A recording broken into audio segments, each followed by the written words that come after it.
What's up, everybody, and welcome to the Affairs of the Heart podcast. It's Thursday. It's 8 o'clock. You know what time it is. Get your good girlfriend, your good Judy, grab a drink, and join the boys of the Affairs of the Heart podcast. As always, at Thursdays at 8 o'clock, you've got So Debonair, and Easy Said, Easy Done is in the bit. What's happening with Easy Said, Easy Done? And we have Casper the Friendly Ghost. Right. Oh, he's back. Right. Hey, Easy? Are we here? We can see you, Easy. I mean, I don't know what's happening. I don't know either. Like he's Okay. live though. We'll give him a few minutes, Okay, Okay, there it is. Oh, there you are. Okay. Goodness gracious. So can we talk about how we are all dressed in black and no one had this conversation either? we never have these conversations when we dress alike. And I just threw this on. Listen, I threw this on. So listen, you've got Taco Tuesdays, you've got Hump Day Wednesday, and it's Affairs of the Heart Thursday. Welcome to the show. What's going on, everybody? What's going on? Listen. Hello. Hey, y'all. Hey, everybody. Hey, y'all. Hey, everybody. LaBelle. Yeah, baby. If you are ever in, I believe LaBelle is in the DMV area. If you're ever in the DMV area, she has an incredible drag show situation. So please support her, follow her, love on her, because we love her very much. Listen. First of all, I had to cut our conversation short because we like to talk before we start, and there was a debate going on in the house about the Destiny's Child albums and their favorite ones. And I said, it's showtime. We'll talk about it on air. So if you want to continue the conversation, gentlemen, we certainly can. You were saying Writing on the Wall was your favorite album, So Debonair. Easy Said, Easy Done, I think, said that. What was your favorite album? No, he said easy. He said Writing on the Wall. I said Fulfilled. Like a tie. Like Fulfilled. Writing on the Wall was really, really good. It was I think that's when they really became fulfilled as Destiny Child, honestly. But Destiny Fulfilled, like the music on that album and the songs were just like priceless. Like there was not one song on the album I could not listen to. And as a kid or as a teenager or as an adult, Writings on the Wall, it was like more of, I'm bills. I don't want to pay my bills at this time. I mean, I want to pay my bills, but I felt like at that time though, it catered to who we were. Like they were teenagers then. We were teenagers then. Destiny Fulfilled was like grown women shit, and we were grown people as well. So both of them are like solid albums. Mine's made up. All's in the right place. Yeah. What's up? Yes. What was said? Yes, I love that song. Free. Yes, still my jam. Absolutely. I think, it's interesting because the only Christmas album that I will bump every year is their Christmas album. I don't understand why. I bump their Christmas album every year like it's brand new. And then Destiny Fulfilled, and then Writing Was on the Wall, all of it, they're just classic. Like we just need them to do this one last album. We need one more. We just need one more. They're only contracted for one more album. And so they already did it. They did that. What's that? That was the one they did. They screwed Matthew over because they did that one with like the greatest hits or something, and they added like 2 songs on it. Their contract is done with them. Okay. Got you. So if they ever come back as Destiny's Child, I think they're gonna come back as DC3 if they do it again. But I think they're gonna do Destiny's Child again. We just need one album. But if they do, though, honestly, and I'm praying to God from this, I really need for LaToya to be on there. Yes, I can see that. I think LaToya just bury the hatchet, bring the girls back, leave Farrah looking for her luggage. I don't think there's a hatchet to bury. Like I feel like they're all on good terms because they seem to all support each other in their endeavors. I haven't really seen them supporting Latavia, but everyone else, yes, I will agree. Yes, when she went to Houston, Latavia was in the pictures that she took with Beyonce. She's been on a tour. Yeah, she's You're talking about the Photoshop pictures, right? Not the Photoshop. No. Pictures, right? Okay. They're not Photoshop. Don't do that to Latavia. Okay. I mean, I love Latavia too. You know, I love her. It doesn't seem like it. It doesn't seem like it. It doesn't seem like it. Well, I'm gonna tell you why. Because first of all, you guys know she was supposed to be the rapper of the group. What? She was supposed to be the rapper of the group. She was when they first started. She was supposed to be the rapper. And are you putting that against her because she wasn't? Like what? No. That's not what I was saying. What I was saying was she was supposed to be the rapper.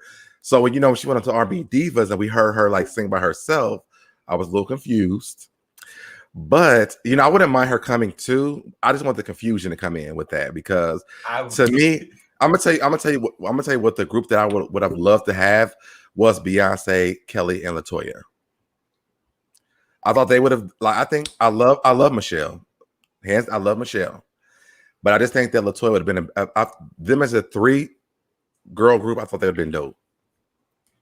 You excluded a lot of people for a reunion, right? I'm just saying. No. I'm saying get all the girls back. It okay, can't be a reunion if you don't have all the girls back. Let's break this down real quick. I wasn't about the reunion. I was saying if they would have just done a 3-girl group, I wish they would have never got Michelle and just had LaToya, Kelly, and Beyonce. But Michelle's here now, so Michelle has to stay. But I just wish that before Michelle even came along, I wish there was LaToya. Don't treat Michelle like a consolation prize. First of all. Well, I mean, technically, she was a consolation prize. She was literally not a part of the group, so she was definitely a consolation prize to the group. She auditioned and she made it. She did. Never even had to audition. She shouldn't have auditioned to a group that did not need her. LaToya could have fulfilled that space.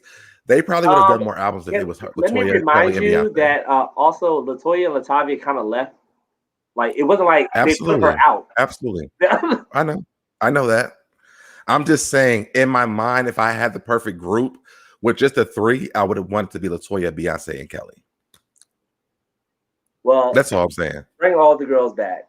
That's all I'm saying. Bring all the girls back. Not Farrah, because she just robbed all 3 of Beyonce's storage spaces and found her luggage. So goodbye. No, we're not gonna do that. That's not what we're gonna do. But yes, somebody did rob Beyonce's storage spaces. Oh my god! She still got her. She tried to find her luggage. She was trying to find her. You are the worst. Michelle is beautiful, but not a fan of her singing voice. Oh, New York to be for me. Not even when she was. It gives me lamb chops sing along. That's it. That's all. Y'all leave Michelle alone. Y'all leave Michelle. I love Michelle. This is not a Michelle hating show. We are not bashing Michelle. We will not do that. Y'all, you say she gives you lamb chop sing along, you ain't gotta listen to it. I want to see y'all step up to the mic. I will never step up to I will never do that. But I mean, when Beyonce is included in something, I need her to have the right team. And I think that the right team would have been Kelly, Beyonce, and LaToya. It is the right team. If you listen to them girls harmonize, they harmonize. Amazing. Yes, like, I will agree. I will agree. Match up amazingly. Like second to none, they come very close to In Vogue. I would not disagree with that. I would not disagree with that. I won't disagree with that. But again, I'm gonna say again, I just wish that LaToya was there instead of Michelle. That's all. She's not. Let it go. She's not. All right. Okay. She's still trying to figure out whether or not her husband is creeping or not. So she is not there. She's got other things. I don't even know how we got here. I mean, Michelle. Are we going to talk about Michelle's relationship? No, but let's not do this. I was about to say. Let's do this. Because Michelle has a whole other issue with her husband too. So let's not do that. She doesn't have a husband. Married. She's not married. She had a whole reality show about trying to get married, but it just never happened. She was engaged and it didn't work, and she let it go. Unlike LaToya, who went on and thought that man was going to make it all better. Actually, he let it go, but that's a different story for a different time. Either way, there were 2 grown adults who let it go. They knew they weren't compatible. Unlike LaToya sitting there praying to make it work. And we already know what John Gray is about. Well, I never liked that man anyway. That Tommy guy that she married. So. What's the topics? What are we? What are the topics? Are we done? Let's Are we take care. finished? Let's take care of the business. First of all, make sure you guys are in the chat. Like, subscribe, turn on notifications to the show. Took this trip a whole nother place. Dwayne should have did all this before this. Then we could have got into this, but I get triggered when it comes to Destiny's Child and Beyonce. Everybody in the world knows that, so that's not no new shit. But make sure you guys are. If you're Dwayne, you got to do something on Facebook. What was it? If they want to comment, what was it? Oh, now he don't know. Now you want to move on. It's some kind of link you got to press or something like that. What he is trying to say, honey, is make you read the description if you're on Facebook. There is a link for you to share your likeness and your comments while you're in the chat. Please make sure that you are chatting. Let us know you are here. Say, hey, what's up? How you doing? And you can also join us live on the podcast to share your thoughts and your ideas, or even if you have a topic, you can type in the link in your browser, turn your camera on, put some blush on, put some lip gloss on, and your face. Let us know how you're doing. And if you have a topic to share, or if you want to comment on a topic, that is the purpose of that coming in. Y'all are the worst. It's hilarious. So there's a couple of questions. Easy, what's under that hat? Says what was said? Oh, it's hair. There's hair. It's hair. All right. LaBeth says, forget who is Latoya. Okay, we're not going to get Aaron started. We're not going to get Aaron started. No, Aaron, please relax. Take a deep breath. Take a deep breath. Relax, relate, release. Relax. Yes, just turn the camera off. Relax, relate, release. Okay, all right. Yes, what was said, these are the brand new Apple headphones. Yes, they are. You can join us live if you have topics to talk about, or if you want to just weigh in, or if you just want to be a guest on the show today, because we have plenty of space and plenty of time, apparently. All right, so let's get into our relationship topic of the night, gentlemen. Relationships, lower expectations. I'm sorry. Okay. What? I'm feeling.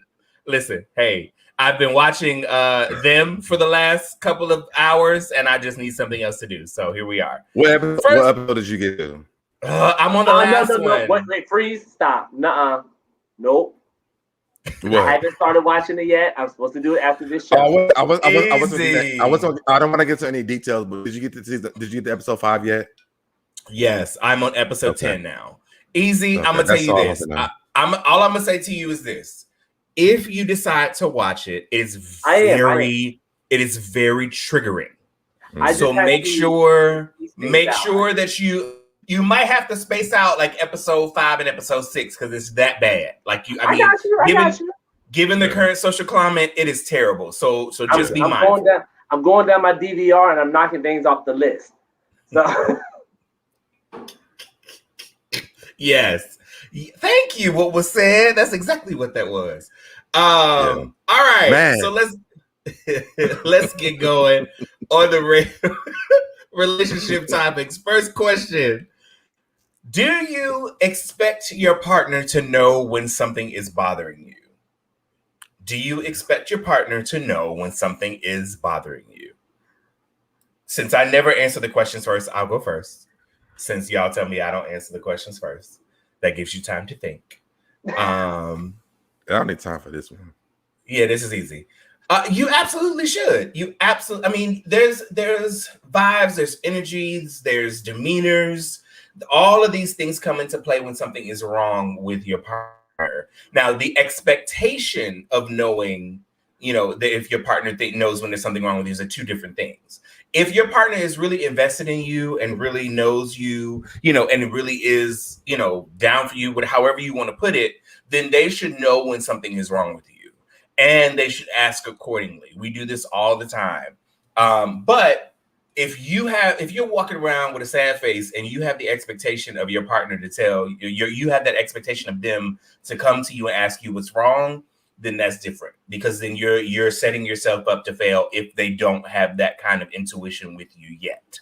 I would, if you're invested in the person that you're with, absolutely. I know every time something's wrong with my partner, I know it. I don't have to. I can hear it in his voice. I can see him. I could be around him. The energy can be off. Well, I just know because I'm that invested in him. And I think that everyone should, you know, when you're in a situation, I think you absolutely should know. So, gentlemen, what do you think?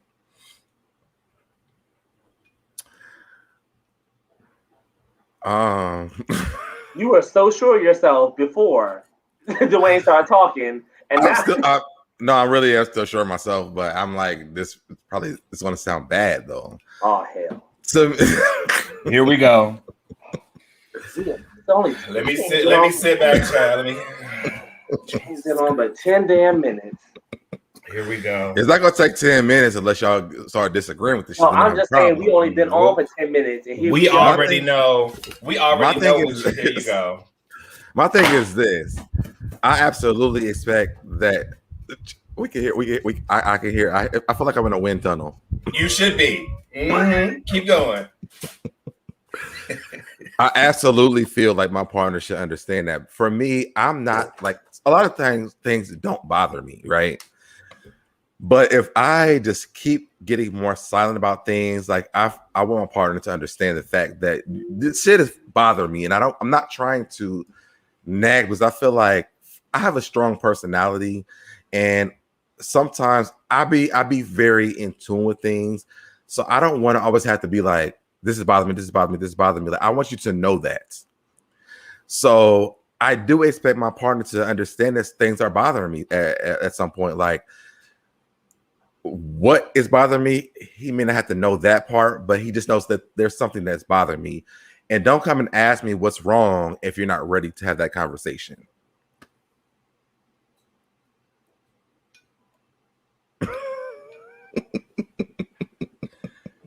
If he's asking you what's wrong, it seems like he's ready to.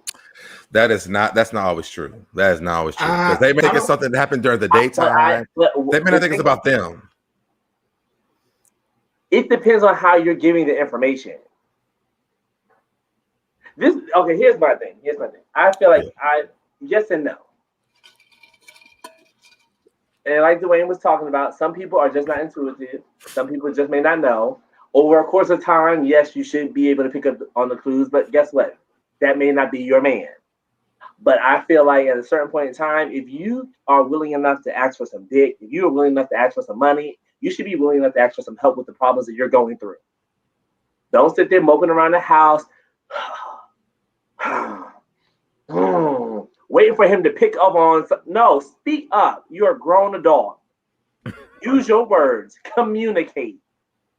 Let the people around you know what's going on in your life if it's bothering you. Because then if they don't pick up on it, now you're gonna be mad at that person. And then you're taking that anger out on them. And now it's a bigger problem. Communicate, people. Talk. Open your mouth and say what's wrong. If you're mad because Latoya got kicked out the group, let it be known that you're mad that Latoya got kicked out the group. Okay? Just say that. Just say that. If it's still bothering you 20 years later, say that. All right? Don't take it out on me and pour me half a glass and you got a full glass. And I'm looking like, what the fuck? What? Oh. Just Sheena order on everybody here. She's like, use your words. Yes. I just feel like we're all adults. Like we got, like if you're having if something bad happens to you at work, or you didn't get the promotion, or you got slighted for something or another, come home and let me know something about it so I can help you. All right. But I may not be able to fix the problem, but maybe I can ease the pain. But you saw Dwayne was just like this. To me, I feel like everybody that I date is like that with me all the time because I have a problem with everything. I mean, I seriously, I do. So you have to pick and choose your battles. But to me, like my personal things versus our problems are different. So but how is he supposed to know? I'm about to tell you. So, oh hell, if you expect your partner to know when something is bothering you, to me, I never even thought about like my daily life there's something bothering me. I thought about like in our relationship. I didn't think about like the everyday stuff. I didn't think about that. So you want able to distinguish when there's a problem going on in your personal life versus your out of the relationship. Or relationship, yes. Like know the difference between that. Because I'm gonna come home and be like, I'm so fucking tired of these people. Like this, I'm gonna do that, right? Listen, I mean, I did it today with a few people today. So I'm always expressive, but I think when it comes to someone that I'm dating, I am hesitant about expressing how I feel about things because one, I hate causing friction in my relationship. And I'm like, I don't want to just rain down on you about what's going on or how I feel about something. It may not be even nothing big. It's just like, there's something that's bothering me. And when I get to the point where it's bothering me, like this has been going on for a long time. Like this is nothing that just started happening. Freeze. Now, do you think if you had communicated beforehand, before it became a long problem, if you could have maybe mentioned something earlier in the relationship? Listen, I'm tired of you leaving the bread tie on the counter. Listen, I'm always going to say what I don't like from the beginning. Now, if you continuously do it, I'm going to be like, okay, maybe he just forgot this time. Okay. Maybe he was running late. In my mind, I'm going to overthink things. Whoever dates me has to know that. I'm going to do that. So I'm like, today was a different day. Something happened today, whatever. But by the time I get irritated to the point where there's something wrong, I don't want to come. And it's a flaw that I have. I'm not going to lie.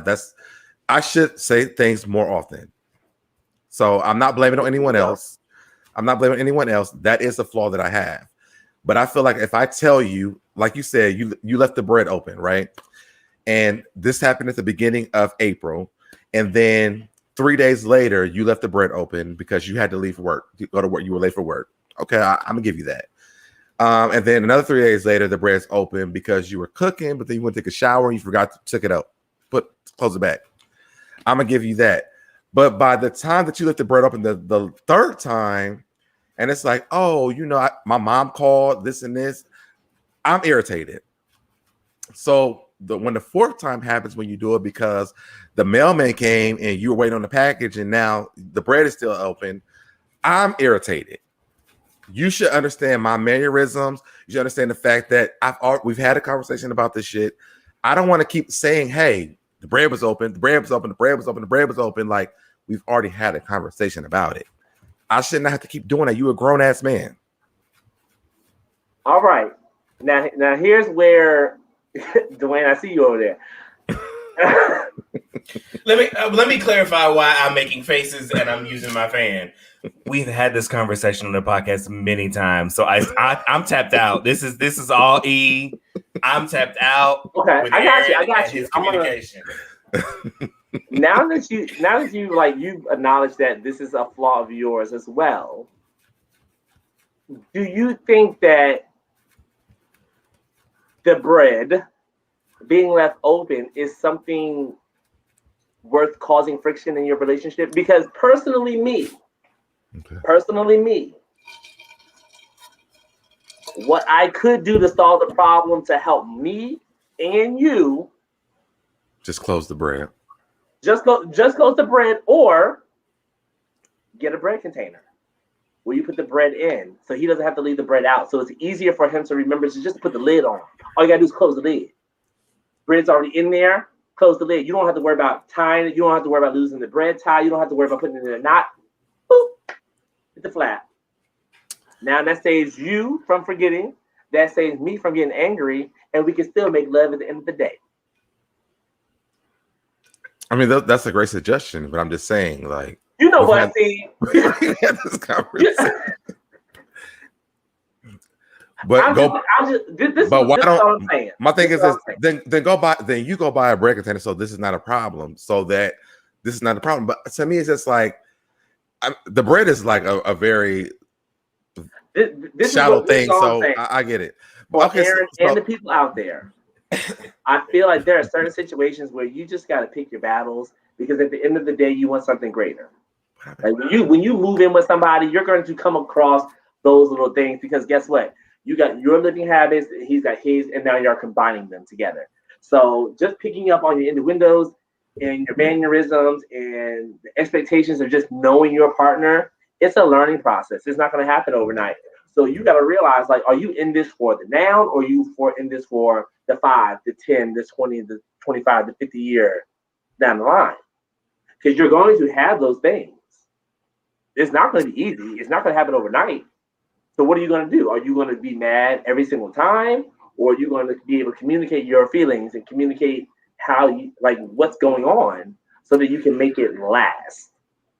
I think the problem. I think what we're missing here is that are you expecting your partner to know if something is bothering you? I think at a certain point, yes, you should know. Whether there's a solution or not, if something is like if my partner says to me, when we brush our teeth in the morning, roll the toothpaste up and so that it's not like then like all the crunchies the toothpaste looking crazy. I'm gonna do that because I don't want my partner to be irritated in the morning time when he goes to brush his teeth and he gotta like push the toothpaste up. Like I'm gonna do that. But if he does say that and I forget to do it one day, I'm not gonna continuously do that because I know that it's something that bothers him.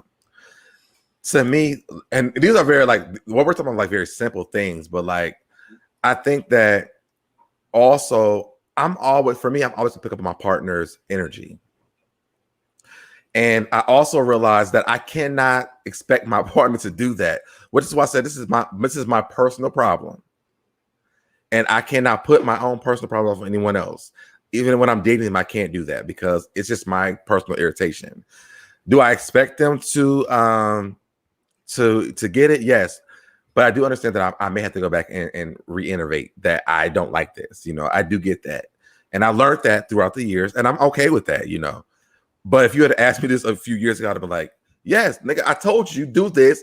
I don't like this shit. Like, why are you still doing it? But now I'm like, okay, maybe I need to be more. Last year, not a few years ago. Last year. What did I do last year? I did something last year like this. Just last year. It was just last year. 2020. Just 2020. I just want to be clear. I know a lot happened, but we remember. Listen, growth. What do you call that? Growth. Okay, so let's go to some of the comments. I'm about to say, what the comments looking like?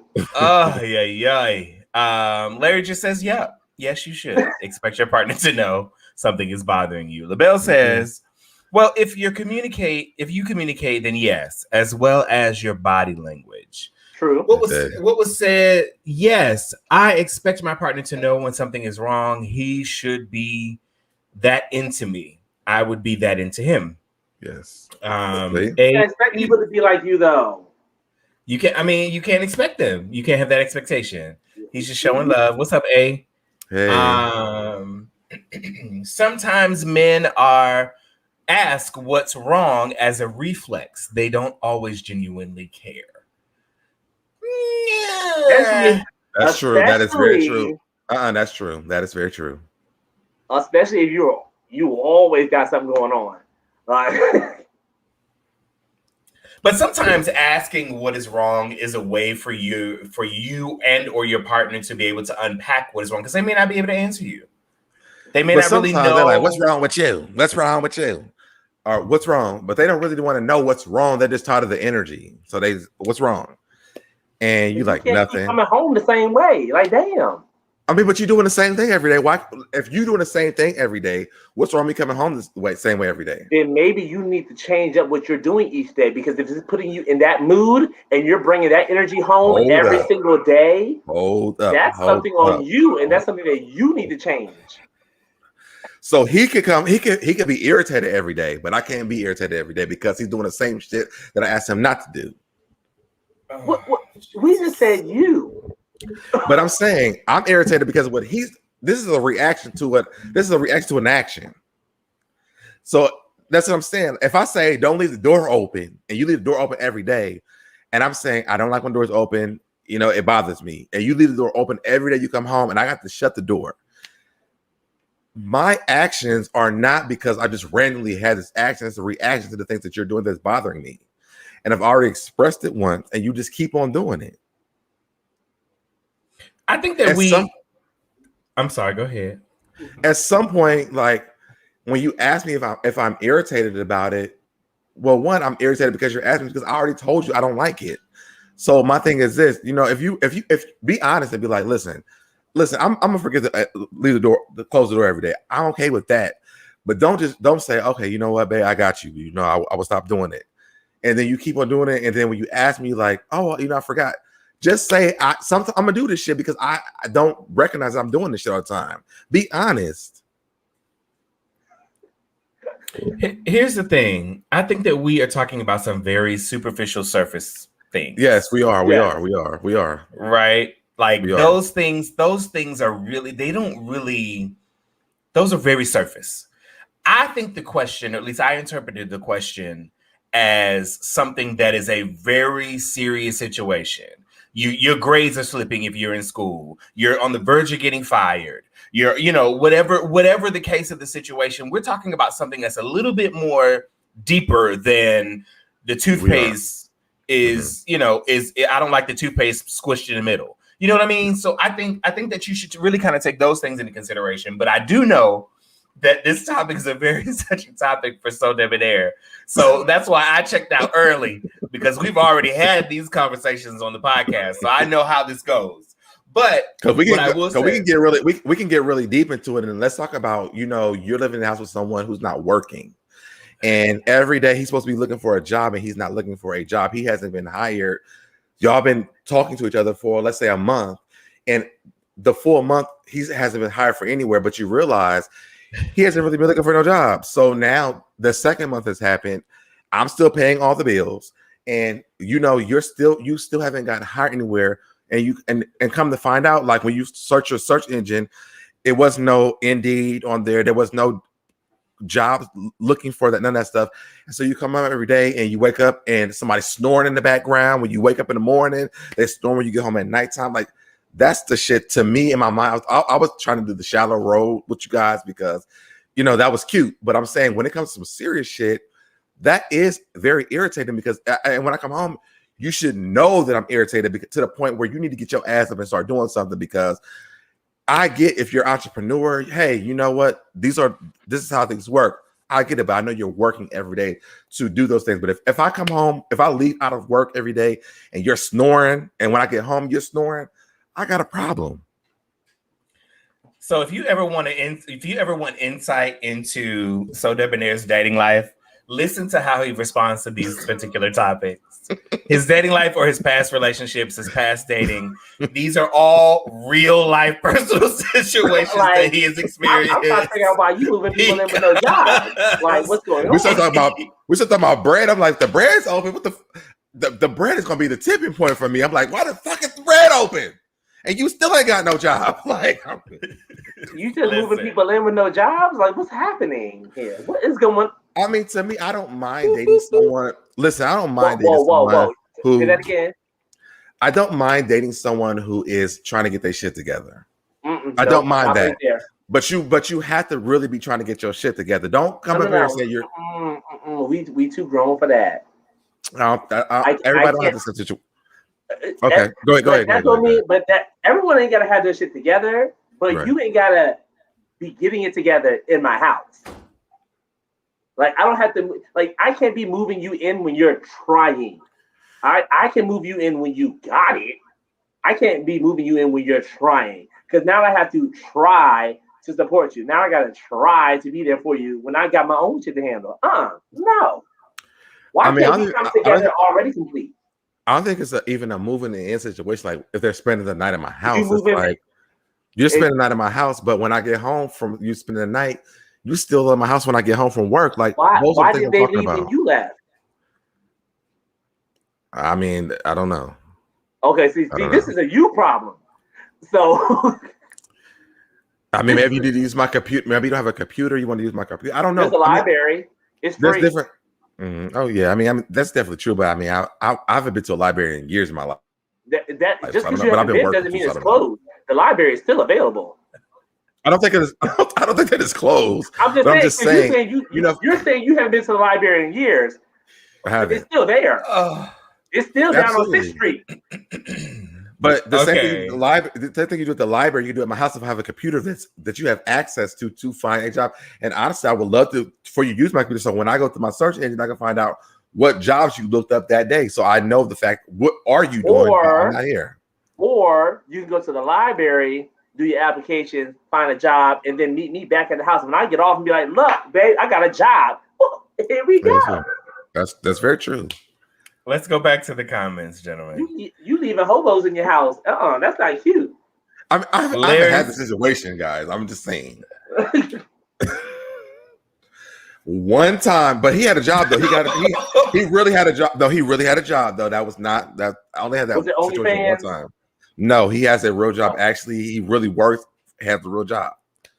I don't know. Dwayne looking like Larry said. Larry said what? Larry said it's really not about two-faced of bread. It's about communication and whether you think your significant other is really listening to you. Absolutely, Larry. Absolutely. Debonair needs to find a better crop of men, says what was said. He bringing in the sick and shut in. That happened one time, guys. One time. And it wasn't that situation. It was just like, I feel like he was on vacation before he started his job. And I didn't like it. He was listen, I'm telling you, he was on tour at every club in Atlanta from Thursday to Sunday. And he's still on tour if you ever want to see him out there. I just want to put that out there in the public. But bringing in all the porn stars. But the job that he told me that he had, he also started that job the day that it started. So that wasn't the case. It was just like, I was irritated because you're complaining about shit and you ain't even working. And this isn't even my question. I don't know how I got it on me, but you put it on you. I don't know. You find yourself in all this. The way you threw this to me. No. You said this is personal. Because you make it personal. Because you give your examples of your experiences. Yeah, exactly. Yeah. But and you make it real deep. But I'm saying, to me, it's just like, if I'm telling you that if I want you to understand, what's the question? Bothered your partner's something bothering. Yes, if my actions are showing that it's bothering me, you need to understand the fact that shit is bothering me. Period. Like, I don't give a damn about nothing else. And yes, I've been through situations, but it wasn't the fact that I didn't believe that he wasn't having a job that was coming along. It was the fact that you're sitting here not working and you're complaining about shit. And so at the end of the day, for me, because I work for myself, I don't got time to get up and make you some food. I don't got time to get up and clean up this house right now. I don't have time to go outside and find out what's in the mailbox. All the thing I got time to do is to do consultations on the phone. I got time to start working. I have time to meet deadlines. My schedule is very busy. Like, even with the podcast, it gets very hectic to me right now because I am with myself, to the point where I wouldn't got a damn job that I'm about to start working next week because it gets hectic for me. So that's what I'm saying. For me, it's like, don't come in here and start complaining about no shit in my house that I am He didn't come in there. You brought him in there, and he still brought his ass here, and now he's not. You allowed it to happen. I did, because remember what you talking about. Cause and reaction. But you know why? Because I wasn't expecting the extra drama to come along with it. Okay, I made a bad mistake. How long did you know him before you did that? Let's not talk about that. It's not a mistake. It's not a. Let's change that verbiage. You didn't make a mistake. You really were interested in this person, and you did what you had to do. Listen, my relationship start like that. I've never had an issue with that, so that's not something I'm gonna be like, this is a red flag. Like, that's just not my thing. I've never really had a bad experience with jumping into some shit real quick. I've never had that. And we get to the letter. We'll talk about that more when the letter happens. So we can. This is part of our topic for this week. But I don't want to really jump into that right now. I never have. One time. That's it. I have never had that. So no. Okay. All right. Is that on that, gentleman? I love the topic. That was really great. Because I feel so different. Emotional walls. I feel attacked. No, we're not attacking you. I just love how, that's the dynamic of the show. You take your personal experiences to answer every question, every last one of them. I do, absolutely. I might be hypothetical. I might be situational. Easy is going to be cut and dry. He is his name, literally. I don't know any other way. Easy. Because I'm like, why are you bringing him in But the his house? name, but the thing is, his name is easy said, easy done. It's just not easy said, easy done when it comes to him. And that's the problem. Yes, it is. Whose name on the lease? Who's staying up here after I leave to go to work? In my bed? I'm gonna walk you to the bus stop. You're not staying up here. Baby, because I'm not even taking you to the library. You got to take the bus. All right. So you plug that Metro app. I can't. Last comment, Brandon. Oh, Brandon, what's up, Brandon? Brandon put in a scripture. Wait a minute. He took it to the book. Let me see if I can turn on my preacher voice. I haven't used it in a while. Genesis 1:3 says, in the beginning there was the word, and the word was with my partner, and my partner was supposed to deliver the word, but something was wrong with them because my name ain't Avant. I can't read your mind, baby. I don't know what you're thinking. I can read your mind, baby. You know what I'm thinking. But he says, in all seriousness, being able to tell when your partner is bothered takes time. That's something married folks get to years down the line. No, absolutely. Absolutely. You gotta be willing. All right, gentlemen, let's move on to the next relationship topic. Where are we? Okay. Sheesh. Do you believe that most guys don't get into relationships because they have an entourage of friends? And there is some context to this question that I did not include in the... I was just about to ask you. That's a little vague. Here's the context. Dudes got all these friends they are using to create a Frankenstein lover. They travel with one, they go to dinner with one, they're vulnerable with one, and they're fucking one. Oh, wait, that last one threw me off. Yep, that's a lot. But they're fucking one. I didn't hear a word you said, so they're gonna say it again. They're fucking one? Basically, you got a fuck buddy. Oh, a friends with benefits. Okay, gotcha. Yeah. Gotcha. I've experienced it with my friendships. Honestly, I haven't. I don't have one friend I do one thing or the other with. And I'm not fucking none of my friends. So I don't think that's true. I mean, I can see where this comes from because there are people who do have sex with their friends. And I guess when you go out sometimes, especially here in Atlanta, it is kind of difficult or intimidating to try to approach someone who's in a friend group because they're so like, oh, this is like my brother, my friend, this and that. But just me and my friends don't have that kind of relationship. Like my friends are very much so like friend date. Like if you had to take a break from the group, go date who you're dating. But we don't have like a friend that we do this with, a friend that we do this with, and a friend that we do this with. Like we do a lot of things together besides fucking. So I don't know. Not take a break from the group. I mean, I think that it is very important to take a break from your friendships, especially if you like are really, really close. Give me for example, like with me and my best friend, like we hang out every single day. He like in my house all the time. We live together at some point. So I could understand needing to take a break to like kind of dive into my relationship for that because our friendship was more of like a relationship in certain points. We just were having sex. So I could understand that point, but separating everything in different places to like make a Frankenstein relationship, I don't think I would agree with that. Easy. Can you reread the question again? Do you believe that most guys don't get into relationships because they have an entourage of friends?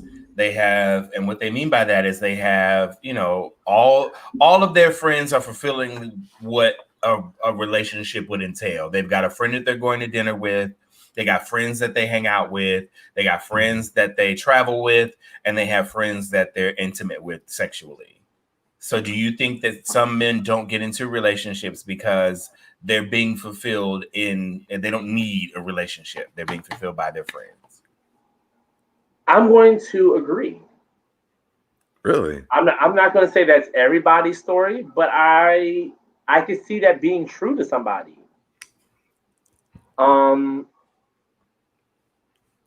if you're getting that fulfillment from individuals around you, and everyone's okay, everyone's good, everyone's playing their part, and everyone's enjoying themselves, and you're protecting yourselves and doing the right, I don't see the problem with it. Because at the end of the day, I feel like if someone wants to be in a relationship, if someone wants to be with you, someone wants to claim you, then it'll happen. I just like, for me, I have a circle. I have a gang of friends, and now we ain't fucking, but on the higher spectrum, like they like those are my people. Those are the ones I talk to every single day. You know, we communicate. We talk about business. We talk about life. We talk about love. We talk about sex. We end the day by asking each other how our day was. But do you feel like that makes it harder for people to date you because these people are fulfilling different parts of your life that a partner should fulfill for you? No, because I feel like if you wanted to date me, you'd step up and do it. But let's say that I saw you out, right? Mm-hmm. And you have your friend group. They fulfill all these things that in a relationship should be fulfilled by a partner. Do you feel like that's intimidating for someone who's trying to talk to you? Because honestly, everything that I want to do with you as a partner, you already are fulfilled in those areas because you have your friendships fulfill that part. And you said not the sex part. So let's take the sex part out. But like emotionally, fun wise, like all the different elements of a relationship, you have a friend that does all these different things for you. So when it comes down to dating, you're not really like you're not really stuck on dating someone, because honestly, you're really fulfilled in those areas because your friends are doing it for you versus you dating someone who does that for you. But then you also got to think about it. There's a reason why I'm doing it, because I'm not dating anybody. Am I supposed to keep all my emotions bottled up? Am I supposed to not share anything? Or am I not supposed to go out because I just don't have a date? No one's coming along to do that. So I think that's the question. Is like, so because you already have that, when someone tries to date you, are you not really like invested in dating someone because what you want from a partner, you already are getting those things from a friend? Me personally, I'm open to dating. Okay. Me personally, I'm willing to share my day-to-day life with someone else. I'm willing to to be emotional, be vulnerable, to have the fun dates, to have to watch the sad movies, to watch the fun. Like, I'm willing to do that. But guess what? No one else is around to do that. So until someone steps up and takes the slack off of my friends, I'm going to keep leaning on my friends because my friends lean on me. And I don't need you to be intimidated by it. You just have to come in and make your move. Yeah, I agree with. I honestly agree with that. Plant your flag. Let them know. Be like, look, I'm taking E out tonight. So let me, because I actually have a really good example of this. So a guy that I dated, we had a conversation, like recently, and he said to me, he was like, "You had a lot going on with your friends. This is why it was really hard for me to date you, because you guys had a lot going on." And to me, I was like, "Well, why are you intimidated by that?" Because my friends have been there for me, in ways that no one could be there for me. Yes. And honestly, I just wish you would have kind of communicated that with me so that I kind of explained that. But he kind of just left the situation. And so like recently we talked again. I was like, well, my friends were there for me at the lowest places of my life. Like, honestly, and this is about, my past relationship. It was just like the day that I left, my friends literally came and they rallied around me to make sure that I was still present in life. Like, and inside I was really dead. So I guess when people are approaching someone who has friends like that, I wish that people wouldn't look at it like this, because sometimes it's just the fact that it's almost like, well, do you look at their family like that? Because I'm sorry to cut you off, but you made me think. I have to get it out. Mm-hmm. I think with us as Black gay men, it should be more so expected. A lot of us have the same story, as we don't have a real solid ground. A lot of us were displaced from our families. A lot of us don't have the support from our families. So we have to create our families. Yeah. So when you're coming in and you're trying to figure out why we're so close, it's because they're my family. They're my support system. And like you said, when I'm low, they're there to catch me. Yeah. Like myself, Meech, Aaron, Joe, Jeff, I guess everybody in the circle. Had to make sure.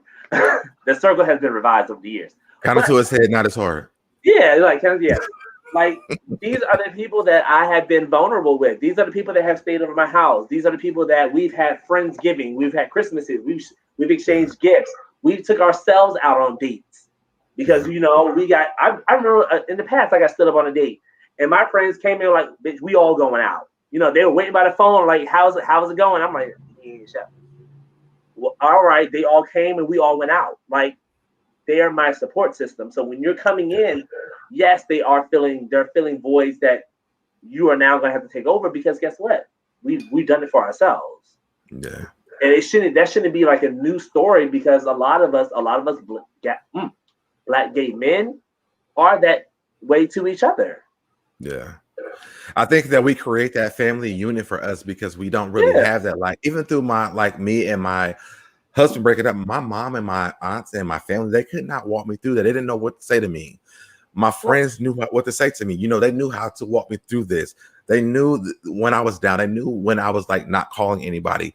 They were actually present in my life at that time. And no disrespect to my family, but for me, it's just like they were always there for me. So I have the utmost respect for them. And if something happens, we're there. Like, we're there for each other. Absolutely. So I feel like, I hate the fact that we kind of downplay the friendships. Now, if you're in a friend group where y'all all having sex and that's what it is, I mean, I can understand that too. But at the end of the day, sometimes that's just not what it is. And you can't zero everybody in that category. Yeah, you can't zero everybody's friendships down to that at all. But don't be afraid, though. So if you're trying to date me, best believe you're going to meet Aaron, you're going to meet Meech, you're going to meet Damo. Those are the three. Trust me. And they're not going to let me get hurt. They're going to grill the shit out of you. But that just is what it is. You got to be ready for it. All right, let's go to some of the comments, gentlemen. You have nothing for it? Nothing. Y'all have said everything. There's really nothing for me to say. I mean, and listen, honestly, like the guys that I dated, like I've dated long distance too. So the guys, when they came in town, I ran them through my friends. These are my best friends. These are like my interview brothers. process, not running trains, because I know how y'all no pun intended. No pun intended. And they didn't ask them any disrespectful questions or nothing like that. They were just trying to get a feel of the person before, to know. You know what I'm saying? And because these are people around me every day that are going to, if you break up with me, they got to deal with me, not you. You know what I'm saying? So that's why I did that. Okay, you can go to the comments now. Let's see. Brandon has so many questions. He was like, I was just on the street a few months ago. Good Lord. I believe that it depends on the entourage of friends. When are they what are their values? Thank you. Are the friends birds? I'm sure we can all relate to that. Do your friends have sexual relations with each other? Or do they have relationships? Are they faithful in their relationships? He has so many questions. Larry agrees. I think he was agreeing with Easy Said, Easy Done at one point. That's when it popped in. Brandon had another question. Was he intimidated, or because he was new and you were used to being with your friends all the time, was it hard for you to balance being friends with them and dating him? Do you manage your time, or did you manage your time?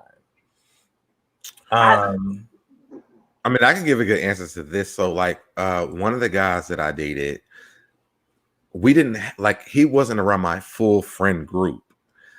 Like my two best friends, we were out on a date, and I said, hey, I want you to meet them.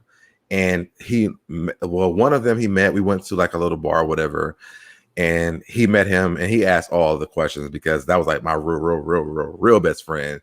But then my other best friend, we went on a date with him and his boyfriend at it was like a jazz night or something like that. And we hung out together and they asked questions too. But it was nothing that was like intimidating or something that he felt disrespectful or nothing like that. It was just like, these are people I'm around. This is like my family. You know what I'm saying? My family is in Ohio. So this is the family that I have here in Atlanta. So this is why I'm bringing you around these guys, because I want to see how you interact with them. I want to see how you answer some questions they ask you, because at the end of the day, if you break up with me, like, they're gonna have to deal with me. You know what I'm saying? And I want to make sure that I want to see how they feel about it. And if you make it, you're gonna have to deal with them. Yeah, so, true. And I'll add this. I know for me, like, we've had experiences within our own circle where some of them have dated some guys who weren't cool with the fact that we always hung out together. Because they're trying to plan something, and then like, oh, you're already out and about. I know me. I personally said, "Me's go, like, leave," because I know, like, we're friends. We ain't going nowhere. Yeah. Like, if you want to be spontaneous and take you out real quick, go. We'll be here. Tell us how it went. Encourage your not all friend circles are like that. I'm just letting you know how mine is. We support each other. We want all of us to be married with kids, so we can all be sitting in the park, watching our husbands on the grill, watching our little adopted babies run around playing with each other, because we want them to be best friends too. We talk about this in our group chat. Trust and believe. Everybody wants adopted babies. Yes. Okay. They all gonna be mismatched too. Nathaniel has a good point. He says some men will smother you. You have to have balance. Having close friends who are like family is important. Absolutely. LaBelle says, yeah, I don't have those relationships. I don't have Black gay friends like that either. So everybody has a very different perspective when it comes to friend groups. Call me, boo. You have a gay Black friend with me. LaBelle, you listen, put a good wig on, put some eyelashes on, honey, and come on and be on with the guys of Friends of the Heart. We'd love to have you. Yeah. Does LaBelle live in Atlanta? No, LaBelle actually, she posted this earlier. I misspoke. I thought LaBelle was in the DMV area. LaBelle is actually in Amityville, Long Island. The Queens Who Brunch show every third Sunday of the month. So if you're in Amityville or close to check out LaBelle. Yeah, support. LaBelle, if you was in Atlanta, girl, you would have had a whole damn friend, and we could have hung out every day. We'd have all the time, but I don't like people being by themselves, honestly. And I think that's where my friend group even came from. You know what I mean? Is that the fact that in Atlanta, we're all transplants. We're not from here. So we kind of like put families together. And so that's why, to me, when it comes to this kind of question, it's like, well, this is more like a family unit than anything. Like the whole fucking thing, I don't get, like, like some of my friends, we had sex going into the friendship. That's why we were friends. But we're like, well, I mean, we cool. The sex was great, but whatever. Period. Or maybe sex was bad. We don't know. But well, we became friends though, and like it never happened again. Tell us more. Well, go back to our previous podcast. You can find out the rap. But it's always been like that for me. Like when I tell you my friends, when me and my ex broke up, like they showed up like out of nowhere. Like I didn't even know I had friends that I have to this day. I didn't even know they were my friends like that. So I would never just regard them because I'm in a relationship. I may say, hey, I'm dating someone. I want to get to know this person. I need to take a break from the group. And they're cool with that. But they also want to know who this person is, so they know how to deal with it. And if I'm going through something that's going to happen in this relationship, when I come back, how this is going to come back to them. But to me, that's a family unit to me. Mm-hmm. Yeah. And for me too, just to add on, like I've always included my followers in my in my shit. And I know that's been intimidating to a few people in the past because they don't want to mess with Easy Fit Easy Done, because it's gonna turn into a topic, it's gonna turn into a question. Hey. And I appreciate everybody who jumped in my inbox and gave me warm wishes after last week's episode. They sent me some audiences and everything. It's gonna be okay. You knew they was gonna do that, honey. We say Easy Said Easy Done was available, honey, and it was like, where do I sign up? Now, how many shots? Now, who shot their shot though? That's what I want. Oh, that's what we talking about. who shot their shot? Because I know we talked about having. Oh, you thirsty bitch? All right, okay. Well, you're being thirsty bitch. We just gonna move on. Okay. NYC to be for me says you guys are my Black gay tribe because I don't have one here in Birmingham. Oh, that is very interesting because Nathaniel also says I don't have gay friends either, boo. That's very interesting that you all chose not to have any friends in the community, or there's none that's readily available to you. But I totally understand being in rural areas like Birmingham or Dothan, Alabama, and not having a tribe of people that you can, really, really count on. So or even like that guy that was in like Jamaica. I think it was in Jamaica. He said we had he couldn't even say his name or something like that because he was afraid that something would happen to him. But things like that, Jamaica's not the place to be. But he was just saying that the reason why he loves the podcast, but he can't show who he is because he doesn't want, nothing bad to happen to him or stuff like that. Like, to me, this is why we do this podcast, is because at some point, like, you do want to have some kind of support system. I mean, some people are in their own home space and the family is okay with it and they're okay with it, but there are a lot of people who don't have that. Yeah, I think Jamaica is still a place where crimes against LGBT are not punishable. Yeah, they're not. Yeah, like you can still get away with just about any old thing. Mm-hmm. So I definitely, I don't even want to go down that road. If you ever get on, well, you can't get on Clubhouse because you don't have an iPhone. But if you ever get on Clubhouse, you hear a lot of good stories. Let's back it up. First of all, I am on Clubhouse. I heard y'all going to be on in 2 weeks. Oh no, I'm already on there. What are you talking about? And you got an Android? Yes, I do. I heard that was letting y'all all in 2 weeks. Oh no, I've already been on there. Oh, okay. Well, I heard it was letting y'all on 2 weeks. I don't like that shade. So I was just saying, for the people who are able to get on Clubhouse. Let me just make it very clear. It takes Samsung products to make your phone. So but let's be clear that we have specific items for us, but we let y'all in on some things that y'all want to be on. And that's it. We're not going to make... Okay, so clearly this episode is a Destiny's Child war and a Android and iPhone war. We're not having this on... I'm done. What's the next topic? We're not doing this. Question? The thing you said the thing is, it's not always a choice. It's just hard to find and trust gay friends. Absolutely. That's very true.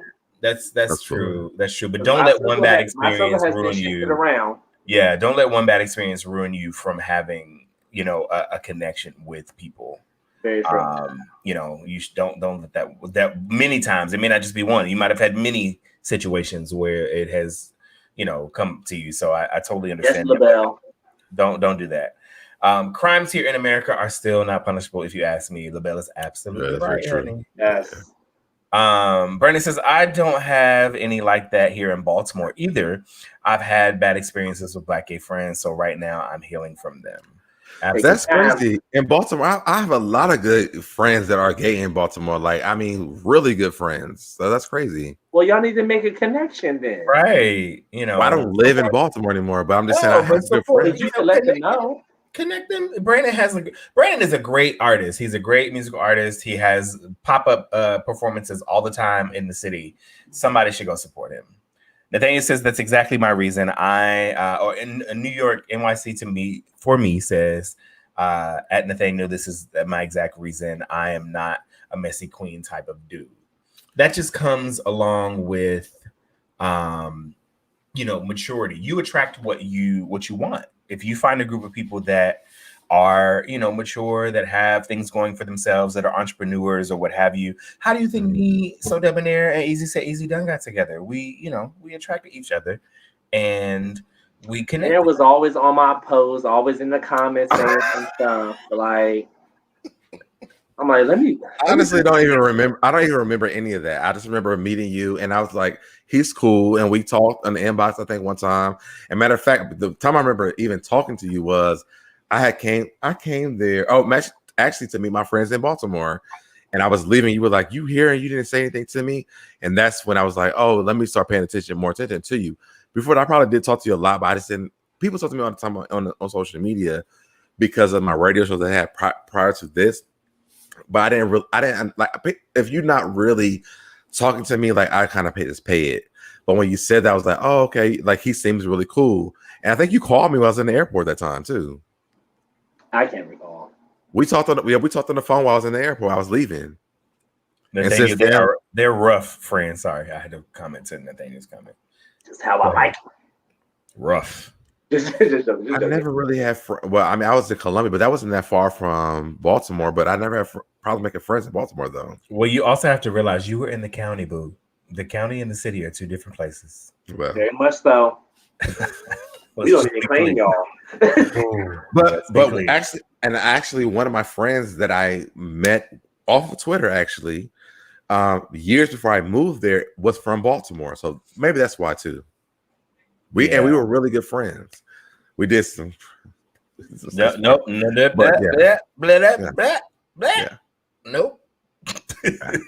Let's go to the next topic before So Debonair divulges too much information about his friend groups and information. Just go back and listen to some of our past podcasts and you just put two and two together. Yeah, so we actually should bring this to Clubhouse one night just to see how it goes. I would love to do it. I did not know Easy can get on there, but since he can, I would love to do that. Please stop saying Easy is Android. Please. It wasn't shade. I was very serious. I didn't know that Android was on there yet. They said in 2 weeks, so I didn't know that they were already on there. 2 weeks. I did see the notification. Please don't shade Easy no more. You can find me on Clubhouse at Easy. It wasn't shade. It wasn't shade. It was never no shade. You know I love you, Easy. Let's go to the last relationship topic for the night. If someone will work a job until a better opportunity comes along, during what they really want to do, what makes you think they don't date with the same intention? Wait a minute. If someone will work a job until a better opportunity comes along, what makes us think that they don't do the same thing in the dating with the same intentions? Those are two different things. Two very, in my opinion, those are two different things. Like having a career, having a relationship is.